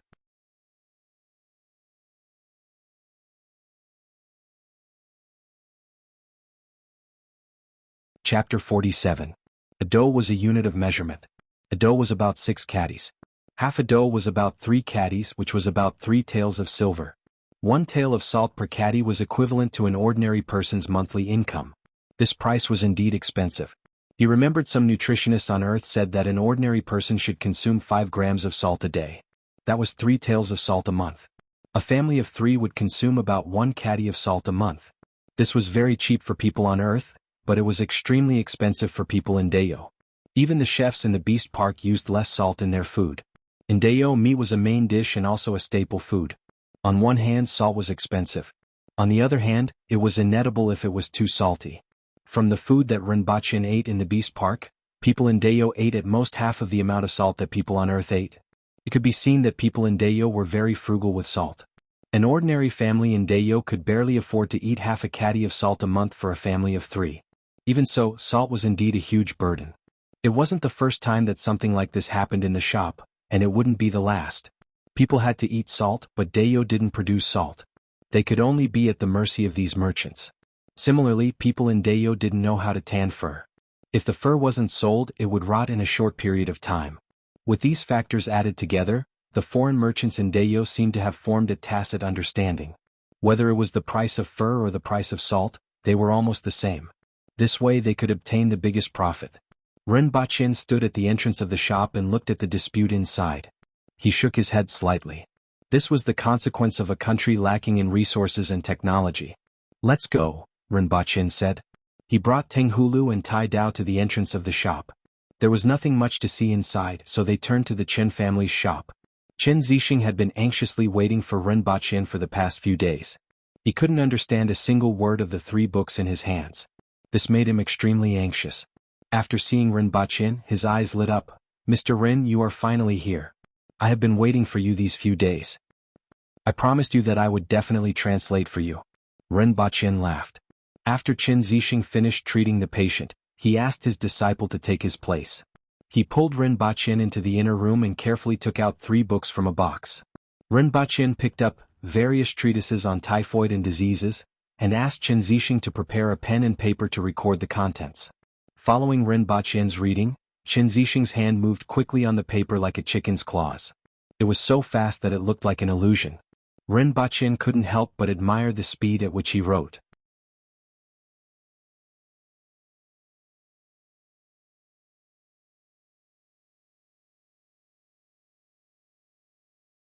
Chapter 48. After hearing Nagu's words, Rinpoche was more certain. When he heard about the poisonous brine, he already had an idea. Although it was poisonous, everything in the world was made up of ions and molecules. Under certain conditions, there would definitely be a chemical reaction. This meant that the salt could be extracted or the toxicity could be eliminated. The black water was also emitting the smell of rotten eggs. It was very likely to be a kind of black brine. This kind of thing existed on Earth, and it had been refined and used by the ancient people using the crystallization of wisdom nearly 2,000 years ago. This was the predecessor of the famous well salt. After understanding the situation in this world, Rinpoche specially researched all kinds of information about well salt. In fact, it wasn't just the sea that produced salt. People in Sichuan, Tibet, and other places used various methods to extract salt from nature, which was a necessity for daily life. There were also various methods. Sunning salt from natural brine on the surface and salt crystallization from saline alkali land were the simplest. Without these conditions, there were many other methods to produce salt. Well salt was one of them. Among them were black brine wells, yellow brine wells, and stone wells. They mainly extracted seawater that accumulated underground after the evolution of the Earth's crust. Or in other words, metamorphosed seawater. The black brine well referred to the poisonous black brine. This metamorphosed seawater was usually 300 meters underground. However, due to earthquakes or other reasons, it would occasionally form springs or pools. It was precisely because of this that Rinpoche immediately thought of this when he heard them mention the poisonous brine. "Do you have that brown brine there?" "It's also salty and poisonous," Rinpoche immediately asked. The reason why he asked this was because black brine contained a large amount of sulfate and yellow brine contained barium. Both types of brine were poisonous to the human body. However, if they were mixed together in a suitable ratio, the sulfate and barium could be converted into barium sulfate crystals. This would eliminate the toxicity and allow the extraction of well salt. Of course, the premise was that the black pool was indeed black brine. Furthermore, there were no other poisonous ingredients in it. According to the short description just now, Rinpoche felt that the first possibility was very high. As for the second possibility, it was hard to say. No. The burly man replied coldly. Even though he knew that Rinpoche worked in the beast park, it only made him less hostile. It didn't mean that he would treat Rinpoche kindly. In fact, Rinpoche's thin and weak body looked similar to the people of the Yin Nation and Great Xia. He didn't like people like him. This had already penetrated deep into his bones. Yes. Nagu suddenly thought of something and turned around to refute the burly man. The last time we met in the mountains, Dagong was so thirsty that he drank a mouthful of water. After that, he didn't have any energy for the entire afternoon and shot an arrow straight at the toothed beast's face. You were almost pierced through by the beast. Wasn't that water what he said? Humph. The man snorted coldly and turned his head away. Nagu turned to look at Rinpoche and said, "There's a crevice in the mountain. The water there is exactly like what you said, but it's a little brown and can't be drunk." Rinpoche was delighted to hear this. He was just asking in passing. He didn't expect that there would really be one. "May I know where your village is?" Rinpoche asked. "What are you doing?" Nagu immediately became vigilant. "I don't know where your village is. Where can I find the black water pool and the other water?" Rinpoche asked. "Why are you looking for this thing? Do you think you can use it as salt? I already told you that it's poisonous." Nagu looked at him suspiciously. Since it's poisonous, there must be a way to detoxify it. Everything in this world reinforces and counteracts each other. "Humph, I don't believe you," Nagu said straightforwardly. "You have to try to find out. If you really want to look for it, I can hire you as a guide and use salt as revenge. How about that?" Rinpoche tried to tempt her. Nagu rolled her eyes and stuck out a finger. "I'm a good hunter. If you want to hire me as a guide, you will need at least half a caddy of salt a day." Rinpoche looked at her outstretched finger and thought about what she said. He was very curious. If she wanted half a caddy of salt, what would she do? Stick out 2 fingers? At the thought of this, Rinpoche subconsciously stuck out 2 fingers and asked, "How many is this?" Nagu was stunned at first. Then she flew into a rage and asked, "Do you think I'm a fool?" She immediately flashed her fists, which were one size bigger than those of the women on earth. She didn't forget to bare her teeth at Rinpoche like an enraged cat. Rinpoche estimated the strength of the Dayo people and looked at Nagu's fists. He estimated that if he was hit in the chest by such a small fist, he would probably vomit his liver out. "Half a caddy of salt, I agree." Rinpoche immediately changed his words. Well, if you have a good hunter like me as your guide, you will benefit greatly." Nagu retracted her fist, raised her head and proudly said with her chest puffed out, "Are you really from the beast park?" Nagu thought for a while and asked again. Rinpoche took out a sign from his pocket and said, "Look at it yourself." "I don't recognize it. I don't understand it." Nagu spread out her hands. "I told you long ago that this is caretaker Ren from the beast park. Do you think he would impersonate you to deceive you?" Tai Dao said. Nagu looked at Tai Dao and then at Rinpoche before saying, "I'll believe you first. Our village is on 9 Peaks Mountain. After you leave the city, head southwest and you will reach there in 1 day. There is a luowing horn at the foot of the mountain. If you blow it, I will hear it." "What horn at the foot of the mountain? Where can I find it?" Rinpoche spread out his hands. How was it possible to find a horn at the foot of the mountain? What was the difference between this and looking for a needle in a haystack? "It's not a horn, it's a luowing horn." "You don't even know what a luowing horn is?" "There is a stick erected at the foot of the mountain. The luowing horn is hanging on it." Nagu widened her eyes and looked at Rinpoche. Rinpoche saw that Nagu was looking at him as if he was an alien who didn't even know what a luowing horn was. He turned to look at Tai Dao and asked, "What is a luowing horn?" A luowing is a wild beast in the mountains. It has a single horn and is as fast as lightning. When the horn is plucked from its head, the sound can be heard 5 kilometers away. Tai Dao explained. "Can it really be heard 5 kilometers away?" Rinpoche had a doubtful look on his face. What did it mean to be heard 5 kilometers away? 10 kilometers was about 5 kilometers. It would take about an hour to walk. Even if it was in an open space, to be heard 5 kilometers away would require at least 120 to 130 decibels. It was probably the sound of an airplane taking off or thunder. Rinpoche didn't believe that a horn could be blown so loudly. Tai Dao smacked his lips and said, "There are usually big-eared monkeys in the village. If they can hear the sound of the luoyang horn from afar, they will know that there are guests coming." Rinpoche finally understood. He turned to look at Nagu. He wanted to ask her where the luoyang horn was, but she probably wouldn't be able to explain it clearly. "In that case, let's go back first. If we are going to look for the Black Pool, we will go to Nine Peaks Mountain to look for you. Remember to bring salt," Nagu reminded him. "I won't forget. In that case, goodbye." Rinpoche cupped his hands.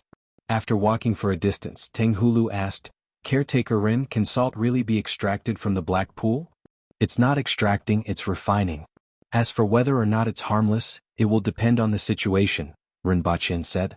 He wasn't very confident and could only say half of it.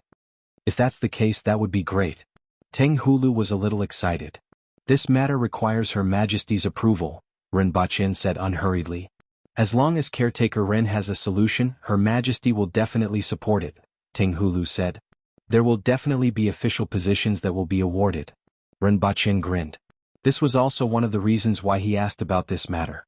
Since he was here, he couldn't possibly stay in the Beast Park and be a caretaker forever, right? Or would he be satisfied by making some items from Earth and earning some money? If he was in a world similar to ancient China, he might really do that. There was nothing wrong with being carefree. However, there were too many unknowns in this world. Without a high status, he wouldn't be able to understand too much. For example, he hadn't seen the Kirin until now. It was said that there was someone in the palace in charge of it.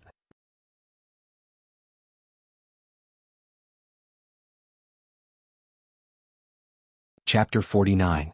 When he arrived at the blacksmith shop, Rinpoche saw a few blue wooden boards placed at the side. They were like the night sky. Countless silver dots formed a river that spanned across it. When he took a few steps forward, the melted silver dots reflected the light, giving him the illusion that he was looking at the galaxy at night. "It's done, take it away.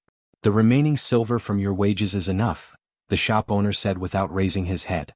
Rinpoche felt that this creation was magnificent, but the shop owner did not seem to feel anything.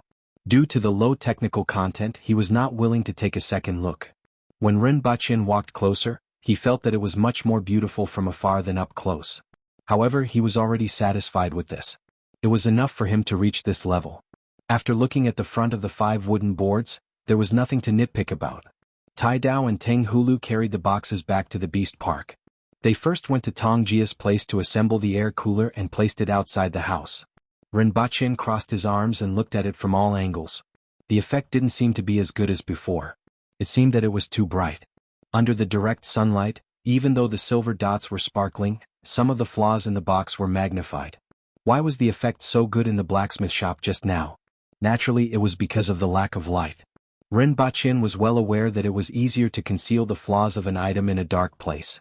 For example, when he looked at himself in the mirror in the bathroom, he always felt that he was already handsome to a certain extent. However, when he looked at himself in the mirror under the sun, he immediately felt that it wasn't his own face. This was a tragic story. However, with such an experience, he immediately moved the air cooler back into the house. It was indeed more pleasing to the eye now. Especially after he closed the door and lit 2 oil lamps, Rinpoche immediately felt that this air cooler was already a fighter among air coolers. "Does it look good?" Rinpoche crossed his arms with a satisfied look and asked Tongjia without turning his head. "Caretaker Rin, if you say it looks good, then it looks good," Tongjia replied honestly. Rinpoche glanced at him. Who said that this fellow was simple and honest? He asked someone to move the air cooler back to his house. Rinpoche originally thought that the Empress would summon him to the palace today and he would be able to directly present the air cooler to her. However, no one came to the palace until nightfall. Rinpoche went to the kitchen and found half a leg of lamb. He cut it into slices, returned it to the wok and stir-fried it. He returned to his room and slept. When he woke up, he was back in the real world. Nothing much had happened in the past 3 days. He had nothing better to do, but he had been drinking beer for 3 days straight.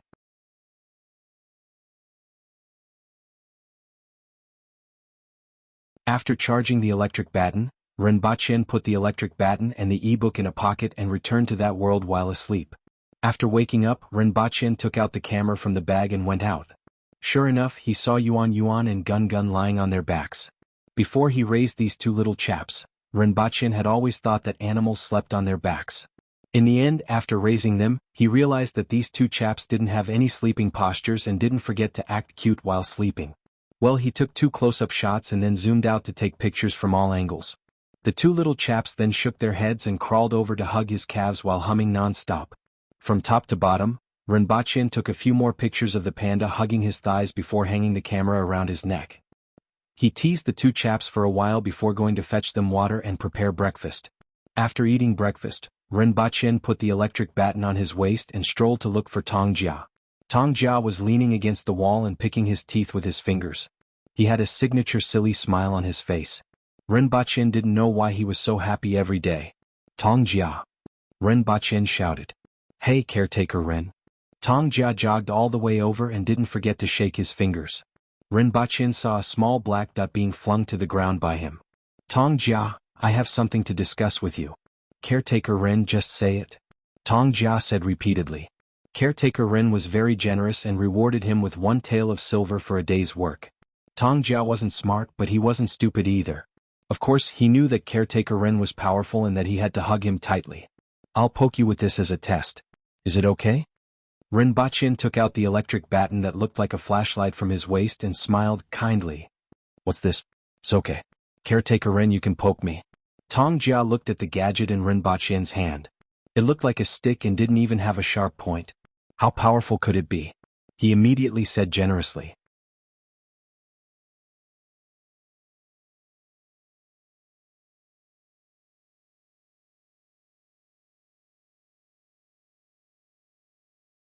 Caretaker sure glared at the shop owner before bringing his son into the shop. After the few of them entered, the shop owner sneered. Smart people? There are many smart people in this world, especially when compared to Judeo people. Everyone in the Yun nation is smart. He looked at the shop beside him and pondered for a long time. Until now, he still did not know what this shop did. A restaurant was not a restaurant and a shop was not a shop. Initially, he saw that there were many tables inside and thought that it was a restaurant. Only later did he realize that it was not a restaurant. Forget it, who cares about them? The shop had been open for a long time, but there was not a single person inside. No one knew what was sold inside. If they were to do business like this, it would close sooner or later. The weather was too hot and it was better to stay indoors where it would be cooler. The shop owner could not be bothered with the shop next door. He turned around and went back to find a place to rest. After entering the shop, Rinpoche sized it up. There were almost no changes in the shop. It was just tidied up, cleaner, and there were a few more tables and chairs. Not a single person in the morning? Caretaker sure asked. No. Sure Qingshan touched the back of his head. He had a simple and honest look on his face and lowered his voice. It seemed that they were used to speaking like that outside. When they returned to the house, they would subconsciously lower their voice. It was the same for ordinary people. Their voices were generally louder outside than inside. This was a kind of habit. One could only blame this father and son pair for being too loud. Rinpoche walked 1 round in the house and frowned. Suddenly he thought of a problem. Why did he not see the signboard on the shop when he came in just now? Where's the signboard? Rinpoche stretched out his hand and pointed outside the door. The signboard above the door, it's not up yet, right? It was supposed to be delivered this morning, but old Lu drank too much last night. In the morning he said that it was almost done. It will be delivered in the afternoon. Sure Qingshan replied honestly. There was not even a signboard and no one knew what this shop was for. It would be strange if someone could enter.